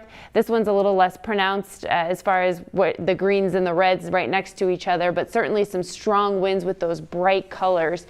So as we look along the line, you're looking for bright and tight. Right now, we're not seeing the bright and tight circulating, but we are still seeing maybe a little bit right here. There's a little bit of bright and tight in this area just to the southeast of Zeering right now. But this line, tough to decipher. Yeah, it is, and it's continuing to move off where you see these tan colors. That's going to be some really strong wind punching through as it moves on. So these storms are moving off to the east-northeast around 40-45 miles per hour. They've slowed down. As they came into this state, they were going closer to 60 miles per hour. So they are starting to slow down. There were confirmed tornadoes, multiple in Nebraska. We have not had that here in Iowa. At this point, we've had one confirmed that we know about. And they should be brief spin-ups. That's the kind of setup that a QLCS or these bowing segments, these line segments, that's generally the trend of the tornadoes with these types of setups, is just that brief touchdown and then it's back up. But yet they can spin very quickly just in these areas where you see those notches. So Monroe, just to the north of you, that's an area that we're watching. Just to the north of Baxter, that area is an area we're watching. Also keep in mind where you see these purples, that's going to be some large hail. So if you are in State Center, that hail is moving in your direction. Right now it's up in the cloud. Once it gets too heavy for the updraft to hold it, it will come down, and it does look like State Center is in the path of that area. Marshalltown, you guys need to be in your safe space as this line is going down into your area. As this line approaches, even if you're not in a tornado warning, it's just a good idea because these lines can produce these spin-ups with very little notice. So we do know where the leading edge is, and you just need to be aware that even if you're not in the tornado warning, it's like a deer in a crossing. Just because there's a crossing sign doesn't mean the deer crosses exactly at that point. Sure. I want to jump in here, Bree, and take you back and just how quickly some of these can pop in. And I'll use our debris detector here back up through time. And you see near Indianola that little bit of a dot. That is indicative of a tornado being confirmed by radar. And around the same time, we had one showing up up near Ames as well. Now, we haven't gotten any official confirmation of a tornado from the National Weather Service on that, but I am suspect of it coming in up there. You see around the same time, perhaps we had 2 brief tornadoes on the ground. So it's those little pockets, those circulations that we're going to be monitoring here. And sometimes they can even pop up in this kind of a scenario before we even get a warning on us. So that's why all of these severe thunderstorm warnings, if you look at the guts of the warning, which we don't show you because it's paragraphs long, at the tail end it says tornado possible, and that's what that's for. It means those little appendages that are trying to rush out ahead can sometimes spin up a brief tornado. And I'll tell you, usually in the scenario that we have here, should we see tornadoes, they are usually of the brief variety because of that very reason. They rush out ahead of the parent thunderstorm and then they're out of the thunderstorm. Now, that's not always the case, but so far it appears that that's what the scenario is holding for us today. This entire line from basically Highway 34 all the way up to the Minnesota border at this point is severe, with the possibility of 60 to 70 mile per hour winds along it. Widespread anywhere into that line, so we're watching. So new tornado warning is going to be coming out for near Pella. So that's not quite out yet, but it is going to be coming out, we were told. At 5:32, so there will be a new warning coming out here on the south end of the line. Let's take a look at this and see what we're looking at. It's another area of shearing coming into view. I'm going to highlight it here with the arrow. I'll pop it out. So this general area is shearing along the line, and you see that new tornado warning popping up. This is coming out of the Knoxville area, Lake Red Rock area, and towards Pella. So right on the leading edge of that bow, though, that's one of those key areas that we normally watch to see a tornado form, right on the apex of the bow, which would be right here, as you see. And then at each side of the bow, where the reflectivity kind of changes perpendicular once again. And that's exactly where we're seeing these tornadoes come to fruition so far this morning. So playing out to kind of as we'd expect for those key areas to watch. So that's why we have 4 tornado warnings going right now. You see each one kind of that bowing segment, and then a little bit in between them, dirty, messy radar with warnings showing up. Perhaps I'll take that off and you can see it just a little bit better, but there's some distinct bows showing up here on screen. I'll highlight for you. Ignore the arrowhead as it comes in, but you see those bowing segments coming in here. And so in between those bows and right at the tip of the bows is where we're finding the worst of the circulations coming into view. So that new tornado warning, that does last until 6:15 this morning. It includes some of the communities like Harvey, Montezuma, New Sharon, and Pella. Northern portion of Mahaska County, southern Poweshiek included, and northeastern Marion County. This one is moving to the north and east at about 40 to 45 miles per hour.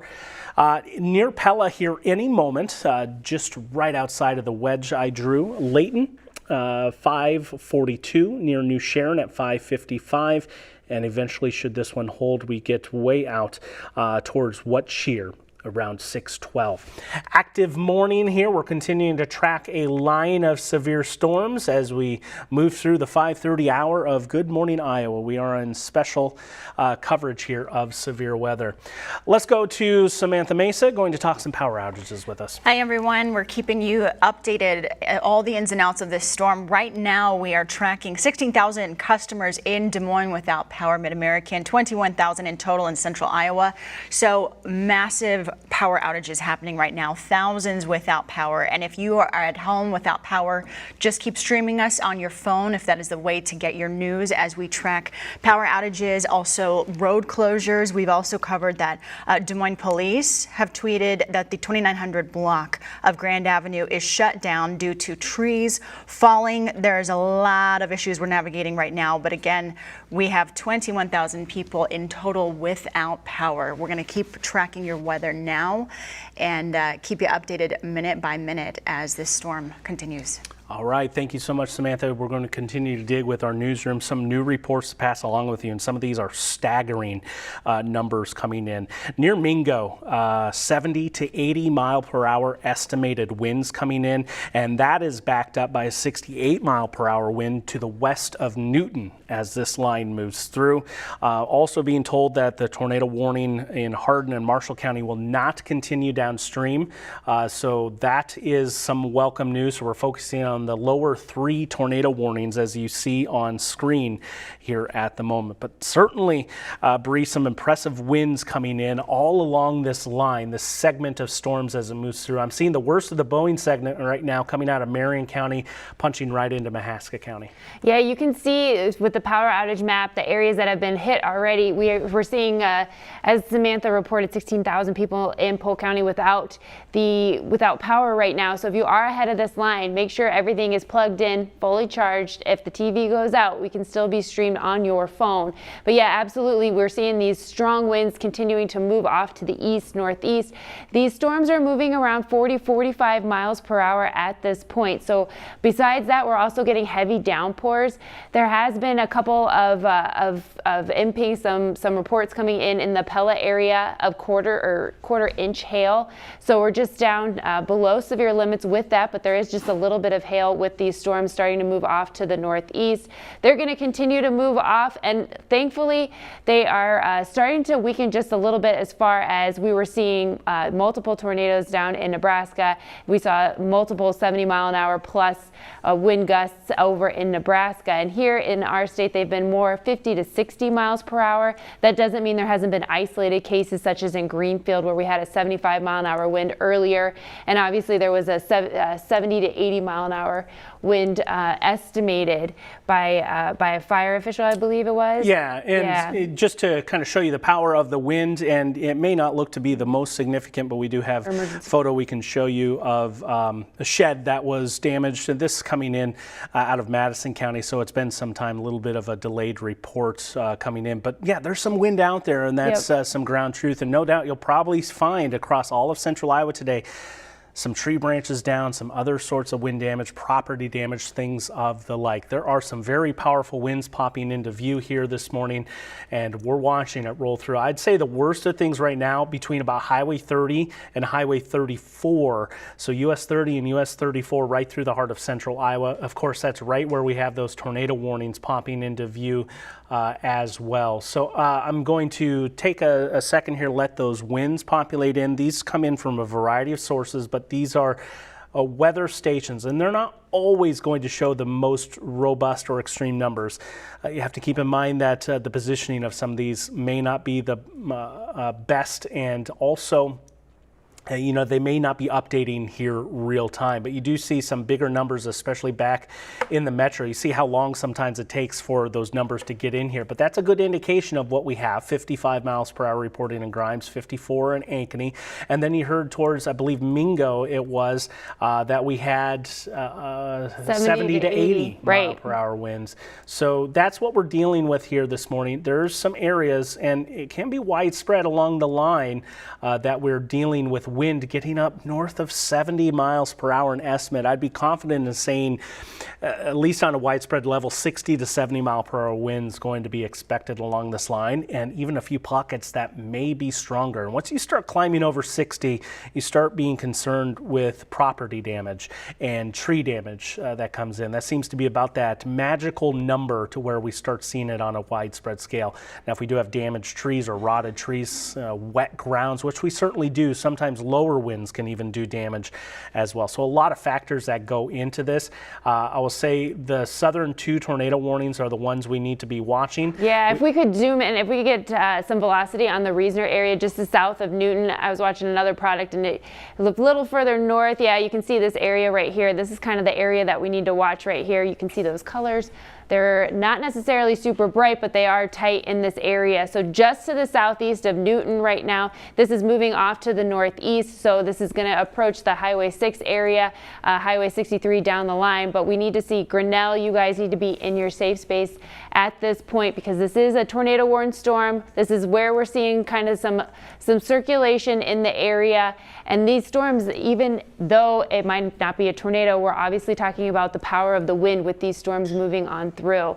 Pella, you guys did have quarter-inch reports of hail coming through your area. You're getting the strongest of the wind. You can see this segment. This is the leading edge. This is where it really packs the punch as it moves on through. This is some of the reason we're seeing all these power outages is because the power of this wind as it initially moves on through is enough to knock the power out. We have thousands of people in the Des Moines Metro, up to 16,000 at last check, without power. So if you are out ahead of this, get everything plugged in as this continues to move off to the east northeast. So this area right here just to the north of Pella in the Reasoner area, you guys need to be in your safe spot as these continue to move off to the northeast. Sully, Linville, you guys as well. This is the area where we were seeing some circulation on the velocity scope, and this is moving off to the northeast. So we're keeping an eye on that and seeing if it tightens up. And but certainly that's an area of concern right now, Chris. Yeah, and looking up through the upper levels, there isn't a ton of upper level support as we move up through the scans, but there is some.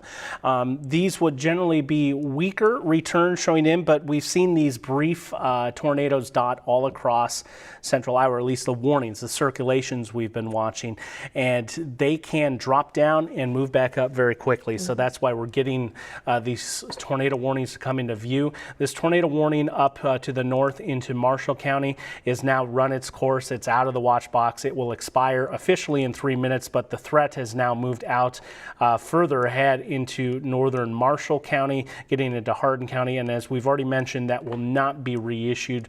The threat deemed not quite as significant as before, Bree. Yeah, we have another report coming in out of Colfax, 68-mile-an-hour wind gusts, and that is in Jasper County right now. So we're continuing to watch these wind reports really just stack up as they move off to the east. Let's get a check of those power outages right now. I'm seeing 12,580 without power in Polk County right now. The Dallas County area, 4,000 without power. As we look into Madison, 859 without power. So it is an issue. Calhoun County, 2,400 people without power at this point. So we are watching these numbers stack up as these storms move off to the east. They are racing off to the east at this point. Another county to keep in mind, Warren, 2,300 people without power at this point. So out ahead of this, make sure that you have everything plugged in, charged, and ready to go. Make sure as this moves on through, I mean, these are very strong straight line winds, so a basement's a good place to be when these go in. And as these bowing segments bow out, they do cause these brief spin ups, and some of these debris ball signatures have been one scan. So we're just seeing it briefly touch down and then go back up, and they can just pop down quickly. Right now, Chris is highlighting some areas of concern. I think those are probably the best areas. Yeah. There's a lot of turbulent motions in there. Right, yeah. I would say up here, this is kind of the area that I was watching earlier to see that. So Sully, and this is moving again up to the northeast. I don't know if we want to put another track on that just so The people Sully area? just so people have a heads up of what's coming your direction. So this is continuing to move off to the northeast. Linville, 551. So in the next about 5-6 minutes, it's going to be in your neck of the woods. Montezuma after that, so about 6:08. So that you guys still have advanced time, 20 minutes or so to get a plan in action. Brooklyn's down the line from there if this does hold together. So this is going to move off to the northeast, and right now we've got the news team working together. And Sam, what do you have? All right, Bree. So I want to update you. 31st, I-235, many trees are down. The power is down in that area. DMPD is warning everyone to be clear of that area. So right now this is scanner reports. We have not confirmed yet with DMPD, but I also do want to let you know DMPD has tweeted high winds are bringing down trees and limbs in many areas of Des Moines. The 2900 block of Grand Avenue, you see that tweet right there. Officers are reporting all lanes of Grand Avenue. All lanes are blocked by downed trees. So again, if you are just tuning in, what we are learning right now over the scanner, 31st I-235, many trees down, power down in that area,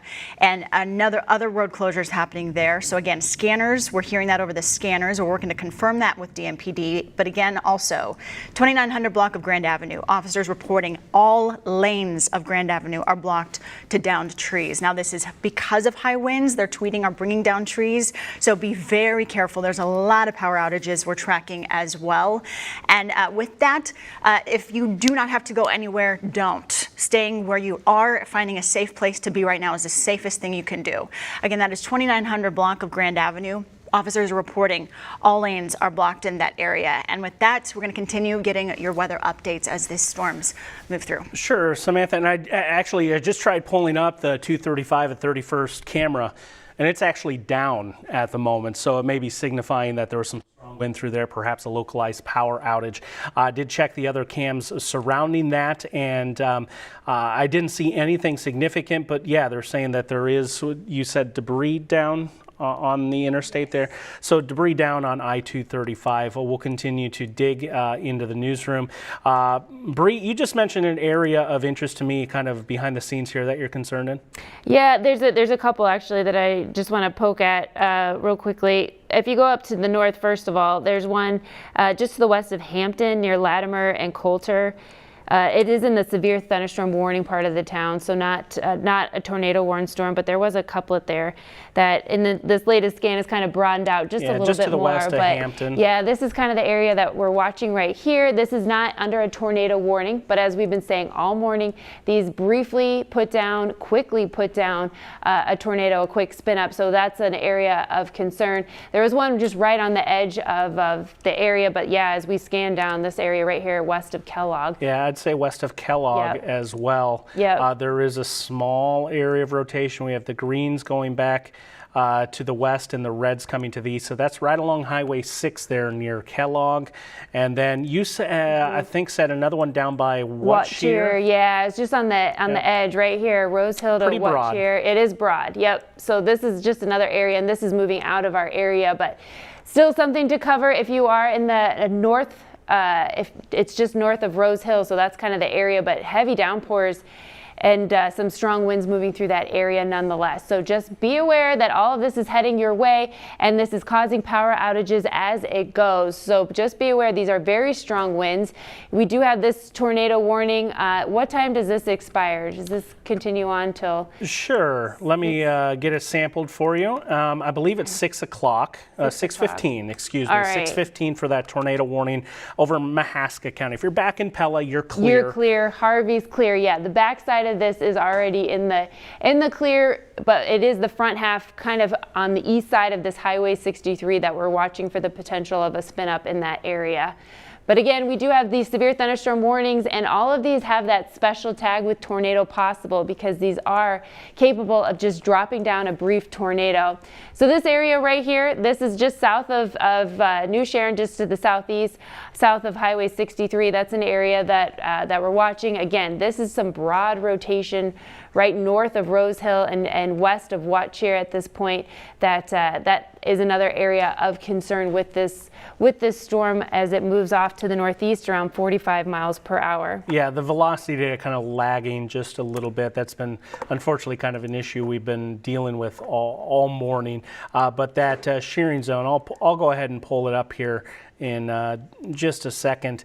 It is right where that lowering of green, so you can kind of see that shearing zone coming through. Here comes the latest data, and that's a much better look right here. And this is probably the best area that we would have to see a tornado drop down. So very near New Sharon. New Sharon, just to the southeast, yeah, along just south of 63 right there. And we're heading towards Gibson, anywhere in northeastern Mahaska County. Please seek shelter here. This is probably the best area that we've seen in some time. And I'll even say just a little bit south of there, we'd be watching northwest of Rose Hill. And as Bree previously pointed out, near Watchier, kind of out ahead in that isolated cell, there's a little bit of some broad rotation going on too, but emphasis on the broad all through this entire line now. This is the only tornado warning we have, but along this entire line, we're finding wind gusts running, especially into the 60 to 70 mile per hour range, but we have heard of higher, of 70 to 80 miles per hour near Mingo. Peak wind coming in out of the Newton Airport now to 64 miles per hour. Some debris in the roadway at Highway 175 and Highway 175 and Highway 65 north and east of Hubbard. So that would be getting up into the northern section of that line. Hardin County, I believe, is where that one is. Some small hail in there too, running way up north. And Bree, I think that's that circulation you were kind of telling with earlier. They're watching up into Cerro Gordo County. So yeah, really anywhere along this line, there's going to be some pockets of circulation. So National Weather Service is watching up here, and this is getting out of the Local 5 area, but you can see there's another little circulation up there as well. It's just littered all along this line, just kind of dirty little pockets pulling in here that we're trying to track. Yeah, we also had a report come in out of Webster City. So this was at 5:38 this morning. Large tree branches are down, power outages, and a semi crashes due to the winds on I-35. Okay. So this is not the time to go to work. This is the time to just let this storm pass. This is coming with very strong winds. We've seen anything from 50 to 75 mile an hour wind reports throughout the morning. Newton was just clocked in at 64 miles per hour at the airport. So, and there was a report in Montezuma, which is on the north end of one of those warnings that had some strong wind coming in that area as well. So pea-sized hail also being reported in Montezuma, which is on the north edge of that tornado-warned storm. But yeah, down to New Sharon, that area, it is broad rotation, but you can definitely see the bright and the tight just to the southeast of New Sharon at this point. So it's shearing a little bit. We have shear detection up there. You see that dark blue color. And so the greens are quite literally going towards the radar site. And I'll just plop a few of the vectors on the screen here. You notice these winds are just going opposite directions in these general areas. So as this happens, we're looking for those pinpointed brightenings, and that is usually an indication, and say something just north and west of Rose Hill right here. We'd watch there. We'd watch east of New Sharon, and that would be the most suspect areas to see a spin up of a tornado right there. So those are the areas we're watching. Northeastern Mahaska County at the moment, and I'm just going to bring the warning up on. And you see those two circulations that I just pinpointed, they're there. Those are those areas that we're going to be watching that lines up well with the shear detection, kind of the effect of opposing winds right there. Nothing pinpointing. If it did, we'd probably rise up into that cyan color or maybe even purple. But those are going to be those spots that we're watching. So northeastern Mahaska County, please continue to seek shelter. We continue on getting into Keokuk County as well. What shear? You'd be prepared for this should the warning be extended. Gibson as well. This will be south of the Montezuma area, but maybe Deep River will watch for you. Not too much further south than Montezuma, but these are the areas of circulation that look the most intriguing to me at the moment. Bree? Yeah, we have another report coming in, Prairie City and Jasper County, 75 mile an hour wind gust in that area that came in just about five minutes ago.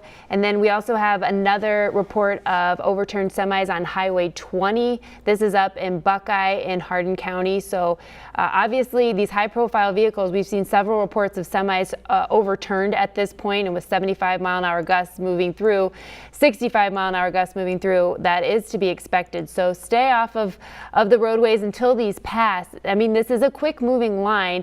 The leading edge of this storm seems to be in and out as they're moving 40 to 45 miles per hour through the area.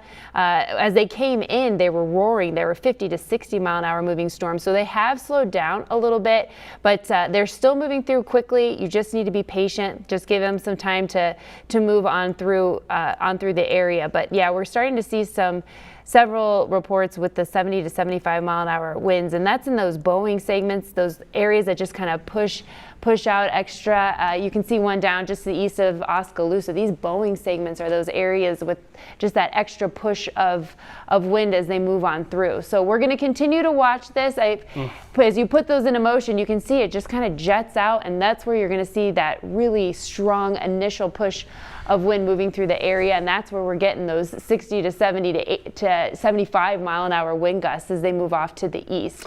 That is a huge tornado warning until 6:45. So my thought process here with this is they're tracking multiple circulations, and you don't see it too often, but this is what I would call a broad brush tornado warning. It's not pinpointed on any one circulation, but there's multiple ones all across this leading edge that we're going to be watching coming out of Mahaska County. So Keokuk County now involved in this. That's the only county in the Local 5 area that is included, but it does extend further into Iowa and Washington counties as well. So this is getting to the eastern section of the Local 5 viewing area. We'll go back to that velocity picture, and I'm going to show you via the scope kind of those areas of circulation we are watching. It's kind of pinpointed New right Sharon. there. Yeah, east of New Sharon.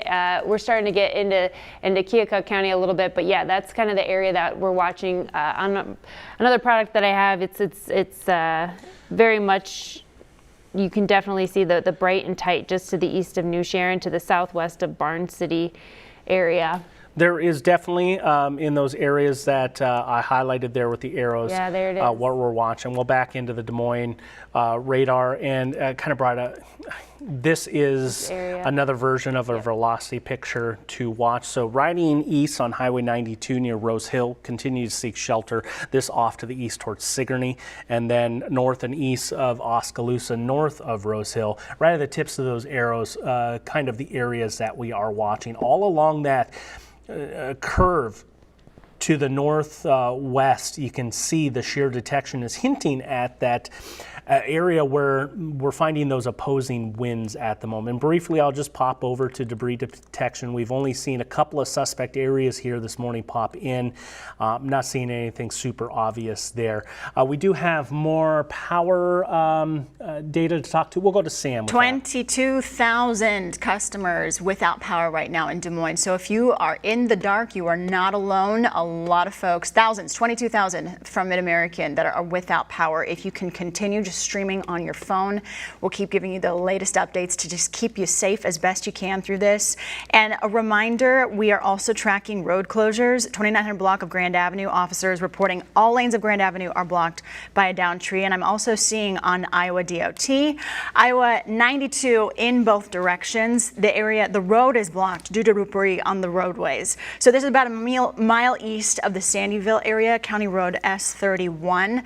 Seeing a lot of debris on roads. Again, 2900 block of Grand Avenue. Des Moines Police tweeting this. Officers are reporting all lanes of Grand Avenue are blocked by a downed tree. So if you are in the dark without power right now, just stay where you are, and we're going to continue updating you. Just keep your phone locked in, streaming our live updates, and let's continue to give you your weather updates now. Sure, and I want to take you to a bit of a circulation there.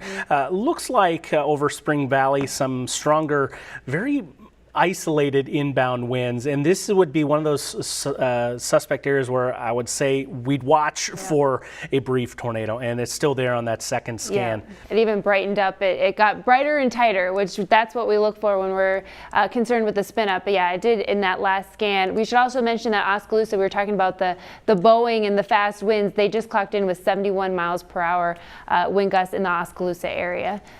So some strong winds to deal with as well. This is shear tracks, and we've had some storm interactions along this whole path, along Highway 92 from Warren to Marion in Mahaska County. So it is a little bit overinflated, not necessarily tornadic shear, but currently we are finding right along that Boeing segment would be the most likely area for tornadic action to form.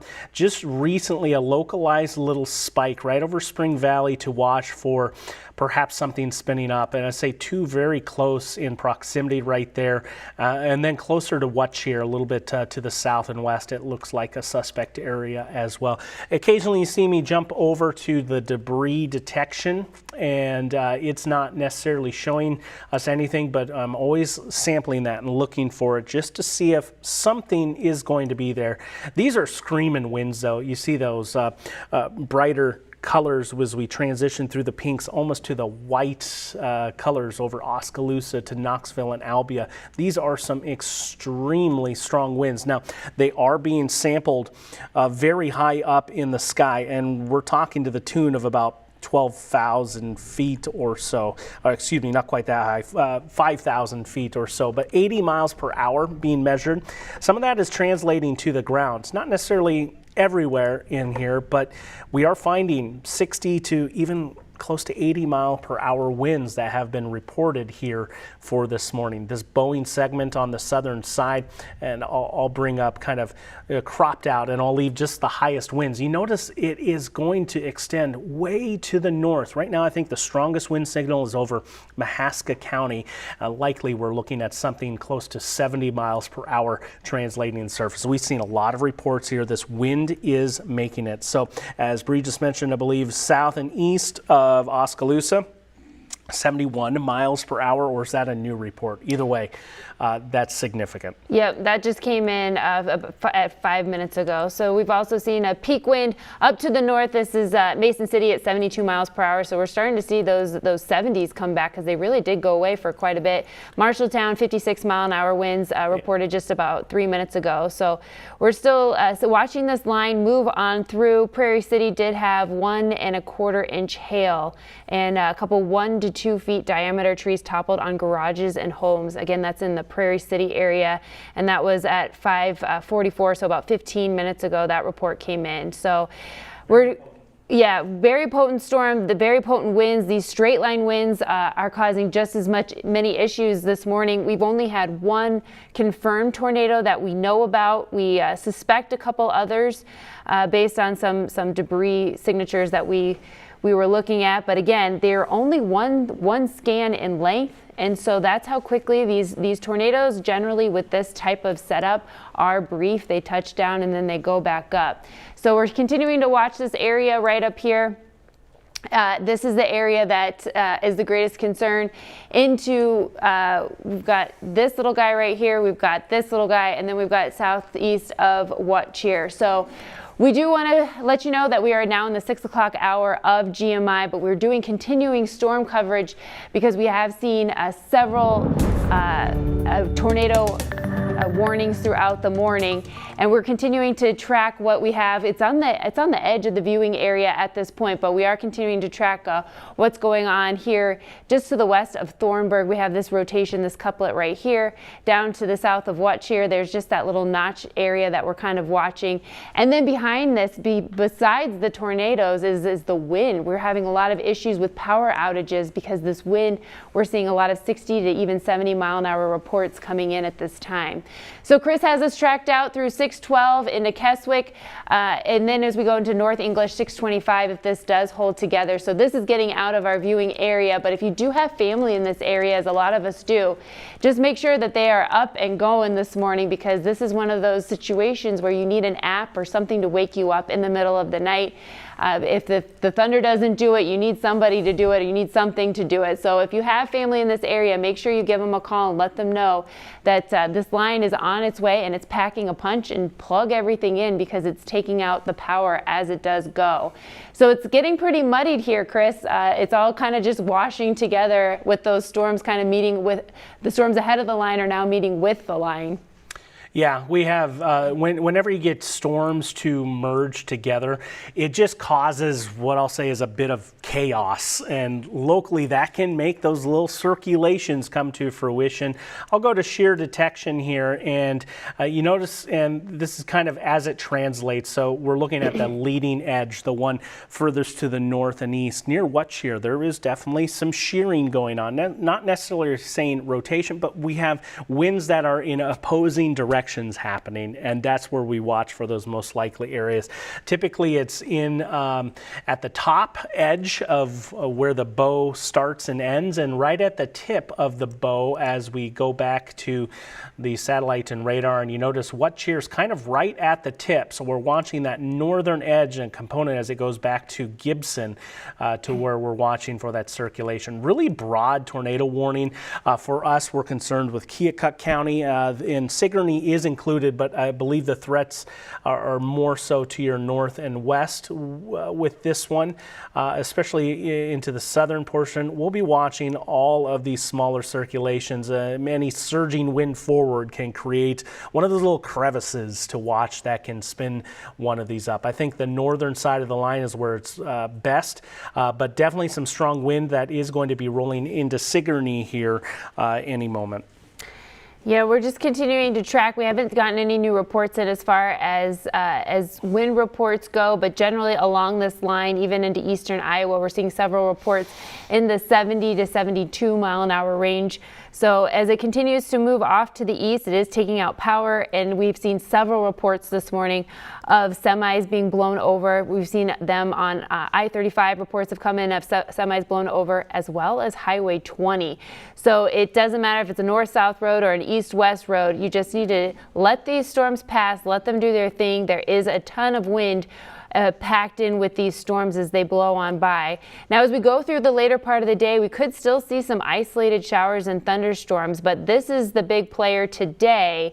And then by this evening, people will be sitting on their patios. It will be a quiet evening as we get into Memorial Day weekend. But for the time being, yeah, we certainly have our eyes on the eastern part of the viewing area right now, where we still have that tornado warning. You can just see the big bow. The entire line is just bowed out, and the fastest, speediest winds is going to be right here where that bow is most pronounced, and it is continuing to move through the area.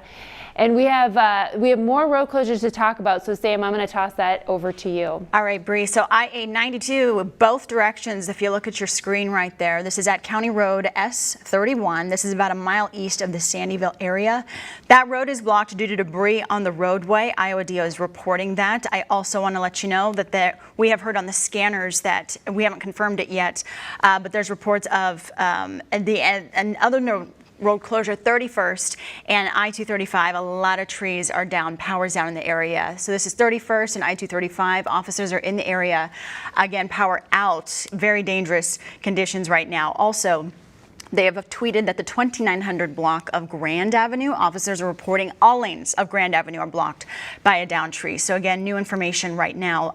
A92, both directions at County Road 31, 1 mile east of the Sandyville area. That road is blocked due to debris on the roadway, and with these winds, it can snap trees so easily, and that is extremely dangerous if you're out on the road. So several roads blocked off, and we'll keep updating you as the morning goes on. But right now, let's just continue to guide you through these storms.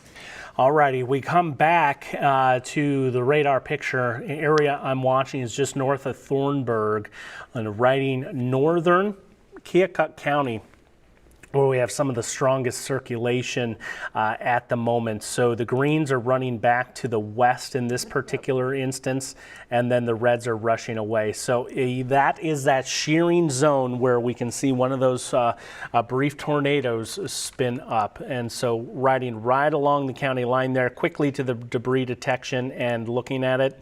Not seeing anything picked up, but we are at quite a distance from the radar at this stage. Right, and so anywhere from Deep River to Thornburg along 21, that's the area of concern right now, and this is moving off to the east. If we can get a track on that, you can kind of see that notch right there on the reflectivity area. That's going to continue to move off to the east. It does get out of our area, but again, as we've mentioned, you do have friends and family that are in this area. Williamsburg right there, that's the shopping outlets.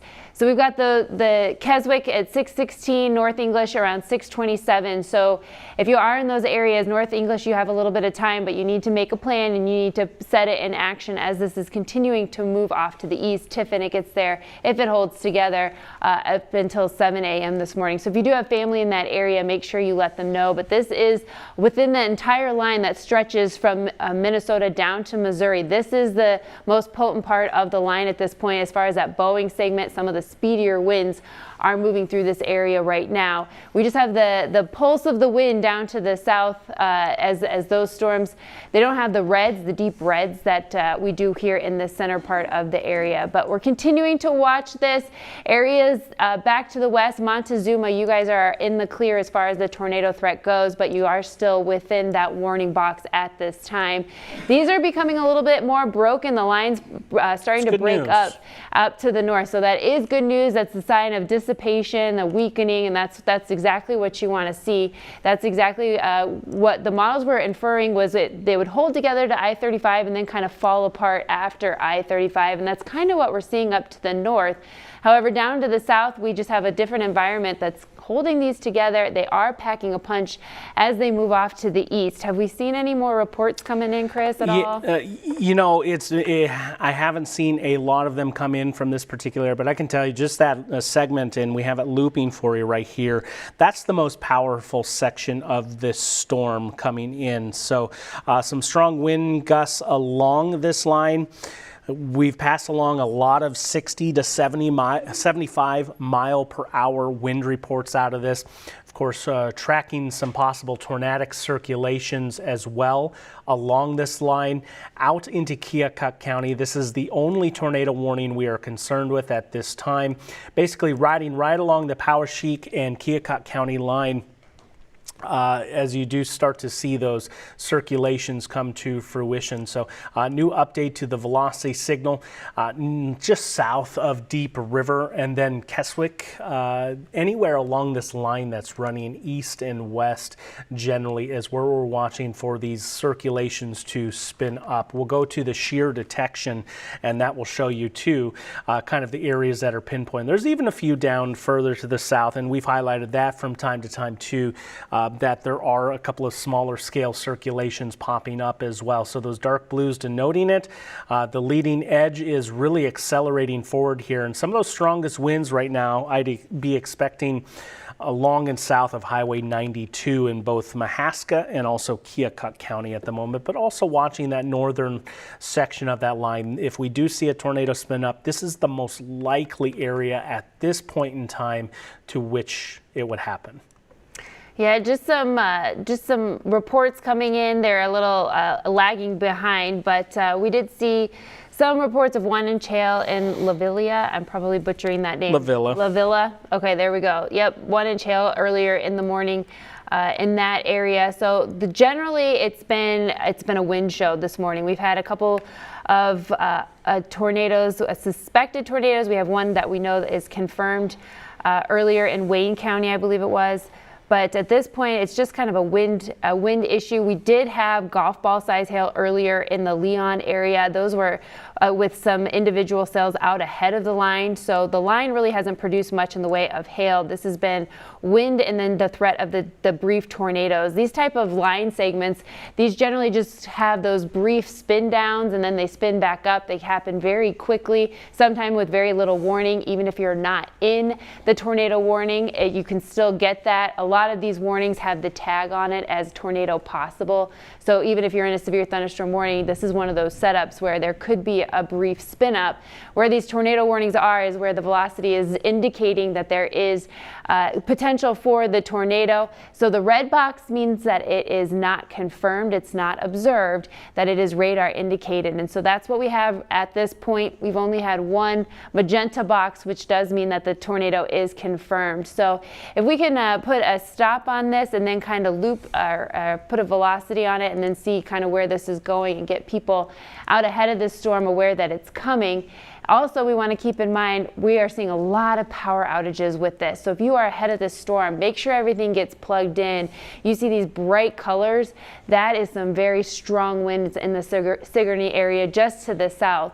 So that's an area that we're continuing to watch as this moves off to the east. I'm not seeing a tight couplet at this point. I'm just seeing more broad colors next to each other, but certainly it is going to pack a punch with those bright colors, Chris. Yeah, certainly is. Right over Keokuk County, those brightest colors, that's where the strongest wind likely is, and it has a history of reaching a bit over 70 miles per hour. We've seen that. Airport in Oskaloosa reporting that recently, and then previously there were also some reports as well. We had 55 miles per hour coming, 58 miles per hour coming in near Pella as well, so that would correspond with this Boeing segment coming in. Broad tornado warning for Keokuk County. I think the most tornadic potential is now just starting to get into Iowa County, so this would be towards the Williamsburg area, riding right along the county line north of Keswick, just to the northwest of South English, near North English, as we get a fresh update that's coming through here. But this shearing zone is where it is. So just on the Keokuk County side, there is a bit of some rotation that we would be watching for this. So we have switch radar sites in this particular view. The green is now running to the east. The red is now running to the west as we're sampling the Davenport radar. This would be that strongest area of rotation at the moment in northern Keokuk County. Also getting reports that with these power outages, some schools might be canceling. So that's something else that we need to keep our eye on for that. I had somebody telling me that they did have their daughter's school canceled because of the power outage. So I'm trying to figure out what district that is. But there's certainly several power outages. I know Sam has talked about that throughout the morning, that the power outages have been an issue as this line blows on through. So if we want to take a look at some of the numbers, still seeing over 12,000 people in Polk County, and now we just updated that number, close to 14,000 out of Polk County without power at this point, 4,100 in Dallas County without power, down to Madison County, 1,100 people without power. One of the other another county with a lot is 2,400 in Calhoun County. So this is going to be an issue. We are going to see these cancellations possible at some of these schools without the power. So that's something that we'll just keep in mind as we go through the morning. That's obviously going to interrupt plans for the day for a lot of people. So not only are you not getting to work on time, but you might have to deal with kids staying home today. Whole line that we're watching is warned all the way up to the Minnesota border. That said, the worst of the conditions Bree and myself deem credible is especially from the I-80 corridor down towards US 34. So we are going to be watching this section as it does make its way out of our area. With time, but still I think we're going to have to keep it with weather coverage at least for the next 15, maybe 20 minutes. Let's go ahead and check that time. We're at 6:17. Good morning. Thank you for joining us on Good Morning Iowa. We're preempting our normal broadcast with coverage of severe weather, especially over Keokuk County right now. Sigourney dealing with some very strong winds, and there are some smaller scale circulations we're watching that push up into Iowa County, riding right along that Keokuk County line as well. Just to the west of North English, I would say, is where the worst of it is. Yeah, where you see these bright colors, that's going to be the strong wind, that Boeing segment. Those can have some brief spit ups, so they touch down, they go back up quickly, but they do pack a punch when they come. Looking up here just to the west of North English, the word is kind of messing up with the pixels there. If we could zoom in on that just to the west, just to kind of see what we've got going on there. There's also this area right up to the northwest of that.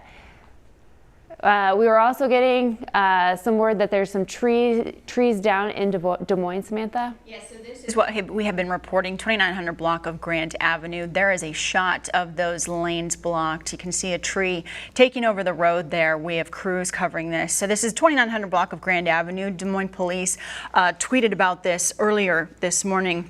And that shows you now why that both lanes are blocked. 2900 block of Grand Avenue, very dangerous. So if you don't have to be on the roads, just do not go anywhere. We are tracking several crashes right now. We're going to update you as we learn more, but very dangerous conditions at this hour. You see on your screen, that is the 2900 block of Grand Avenue, a tree completely blocking both lanes in both directions. So be extremely careful wherever you are. Just stay put if you can. Thank you so much, Samantha. Yeah, and we're going to find that scene to be quite common across several areas in central Iowa. With the wind reports that have come in, they have been very significant wind reports, and right now I think that worst of it is running from Ottumwa up through about Sigourney to Deep River in Williamsburg at the moment. That Boeing segment, this has been pushing out and Boeing ever since this was back to the west towards Winterset. And previously this was a tornadic cell that was giving us some circulations, did not produce until it got all the way to Indianola, just to the north and east, and I believe that's the only confirmed touchdown we have, though there may have been another possible one up towards the Ames area. This tornado warning does extend until 6:45, I believe. Yes, indeed. And the circulations we're watching here are most prominent off into Iowa County at the moment, northwest of North English. So we'll focus most of our efforts along the strongest of the winds. I do believe we will have some of our normal broadcast of Good Morning Iowa as we continue through the 6:30 half hour as this line accelerates eastward and out of the area. The most potent segment, though, is basically from I-80 to US 34 at the moment, has a history of 60 to 75 mile per hour winds, even one estimation that went as high as 80 as it was closer towards Mingo earlier. No doubt that did do some damage as well if you have winds that strong. Given it is an estimation, you have to take it with a grain of salt, but they are trained spotters out there. Measured observations have come in over 70 miles per hour, so this is a very potent line as it moves through, Bree. Yeah, we did get confirmation that Colfax Mingo is on a 2-hour delay this morning, so that is something that parents you're going to have to deal with. Make sure you get those apps open and check and make sure, because we are starting to see some power outages across the area, which is either going to delay or cancel school. So at this point, we do know, we can confirm that Colfax Mingo is on a 2-hour delay. So we'll continue to watch those pop up throughout the morning, I'm sure. But yeah, we should be getting into normal coverage, normal newscast around the 6:30 time frame, but we are watching just that one last tornado warning on the eastern edge of our area. And at this point, I'm not seeing the circulation as much as just the very strong winds moving through the area. And again, we've seen a lot of 72 mile an hour wind gusts coming in earlier in Prairie City. In Jasper County, we had a 75 mile an hour wind. When this started over in Greenfield, we had 75 mile an hour winds. So we're continuing to watch this, Chris. Yeah, significant damage coming into a home west of Pleasantville. There's a tree through the window there, a decent branch coming through and punching through actually an air conditioner. That's pretty significant in my mind. So that was just west of Pleasantville, and that would line up to very closely where that tornadic circulation went through, and kind of the strongest section of this Boeing line also went through as well. So I'm going to set the radar into motion, and we'll see the loop. Right now, the strongest winds, I would say, locally are in Keokuk down through Wapello County and continuing to move to the east. That said, haven't heard much further to the south, say towards Albia and Centerville. Once you start getting those thunderstorms curling back to the west, they're not punching out as far, and they're kind of riding training thunderstorms back, and that typically becomes an additional heavy rain threat. Yeah, we are going to start our normal newscast at 6:30 as this starts to exit our area. So we are just continuing to watch if any reports are coming in. We're not seeing too many in the way of new reports, but this is just the area that we're continuing to watch. That Boeing segment continues to move off to the east. It packs a punch as it goes. It's taking down power in a lot of areas. So out ahead of it, make sure everything you have is plugged in. If you do lose us on TV, you're not alone. As Samantha mentioned earlier, we are are still streaming online. You can get us on your phone. Chris is populating right now some wind gusts. It does lag behind a little bit, and so we're experiencing, I'm sure, more speedier than 14 miles per hour. That was probably out ahead of the storm, but you can see some of these stronger ones. Grinnell at 50 miles per hour. We saw several reports come in with this part of the storm when it was in Oskaloosa. We saw 71 mile per hour winds. So it does pack a punch. The bigger the bow, the more intense the wind is going to be as it moves on through. So that's one of the biggest concerns. And then when you get those bowing segments, you can get these little notches, these little divots, and that's when you'll get those brief spin ups, and that's when those tornadoes are possible.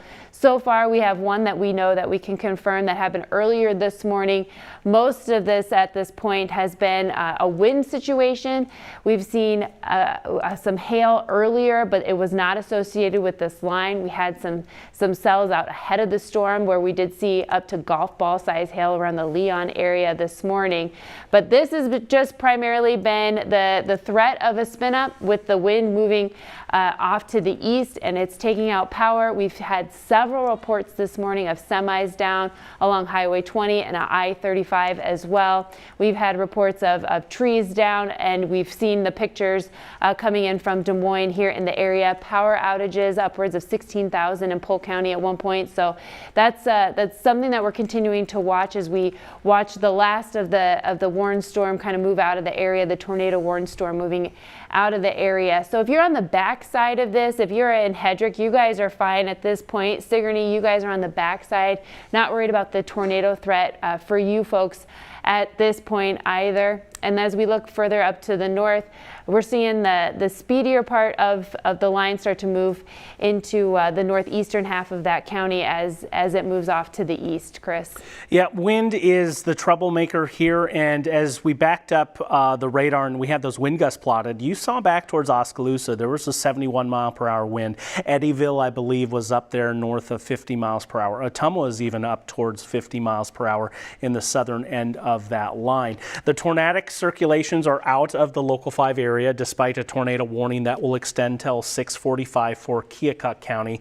The circulations that warrant that tornado warning be in place are no longer in the Local 5 area. So this becomes talking significant wind threat, and where we have it right now is right over Sigourney to the east towards Keota and Richland as well. That's where those strongest winds are currently coming in. I'll sample some of the brightest areas, and the latest check of this, and we have switched radar sites, is 49 miles per hour. Obviously cannot be negative, but at a distance from the Des Moines radar, and this would be sampling slightly higher, it is also suggesting that there's some wind that might be a little bit stronger up here, and we're struggling to sample it that far of a distance. But you can see those bright pink colors into the southern portion of Keokuk County.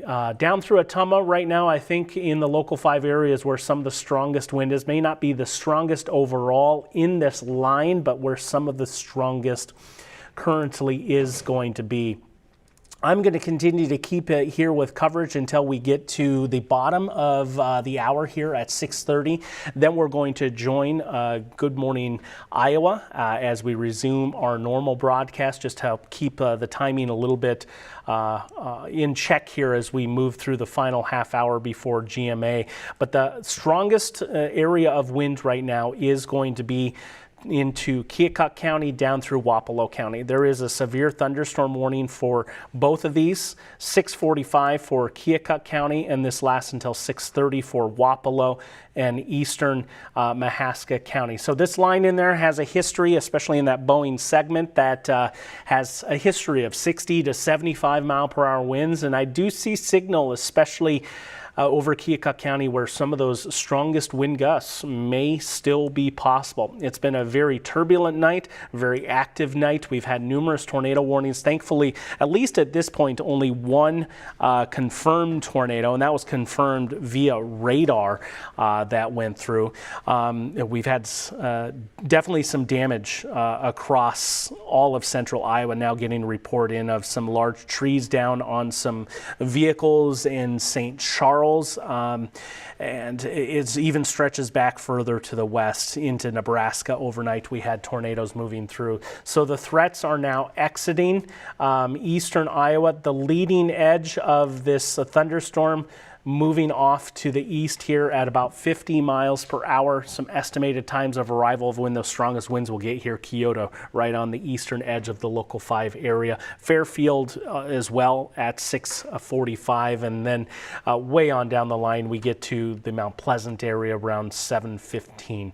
So a strong, potent line of storms. There will still be some thunder and some lightning that continues beyond. The strongest of the storms are where we have the most concentrated of the lightning, and now that's getting off to the east. We'll pass that off to our ABC affiliate in Cedar Rapids, KCRG. They'll continue the coverage out for folks into eastern Iowa. Let's go to some of the storm reports here before we start the 6:30 half hour, and you see all these dots here, the blue ones, the dark blue ones that look like wind fanning out. Those are all significant wind measurements.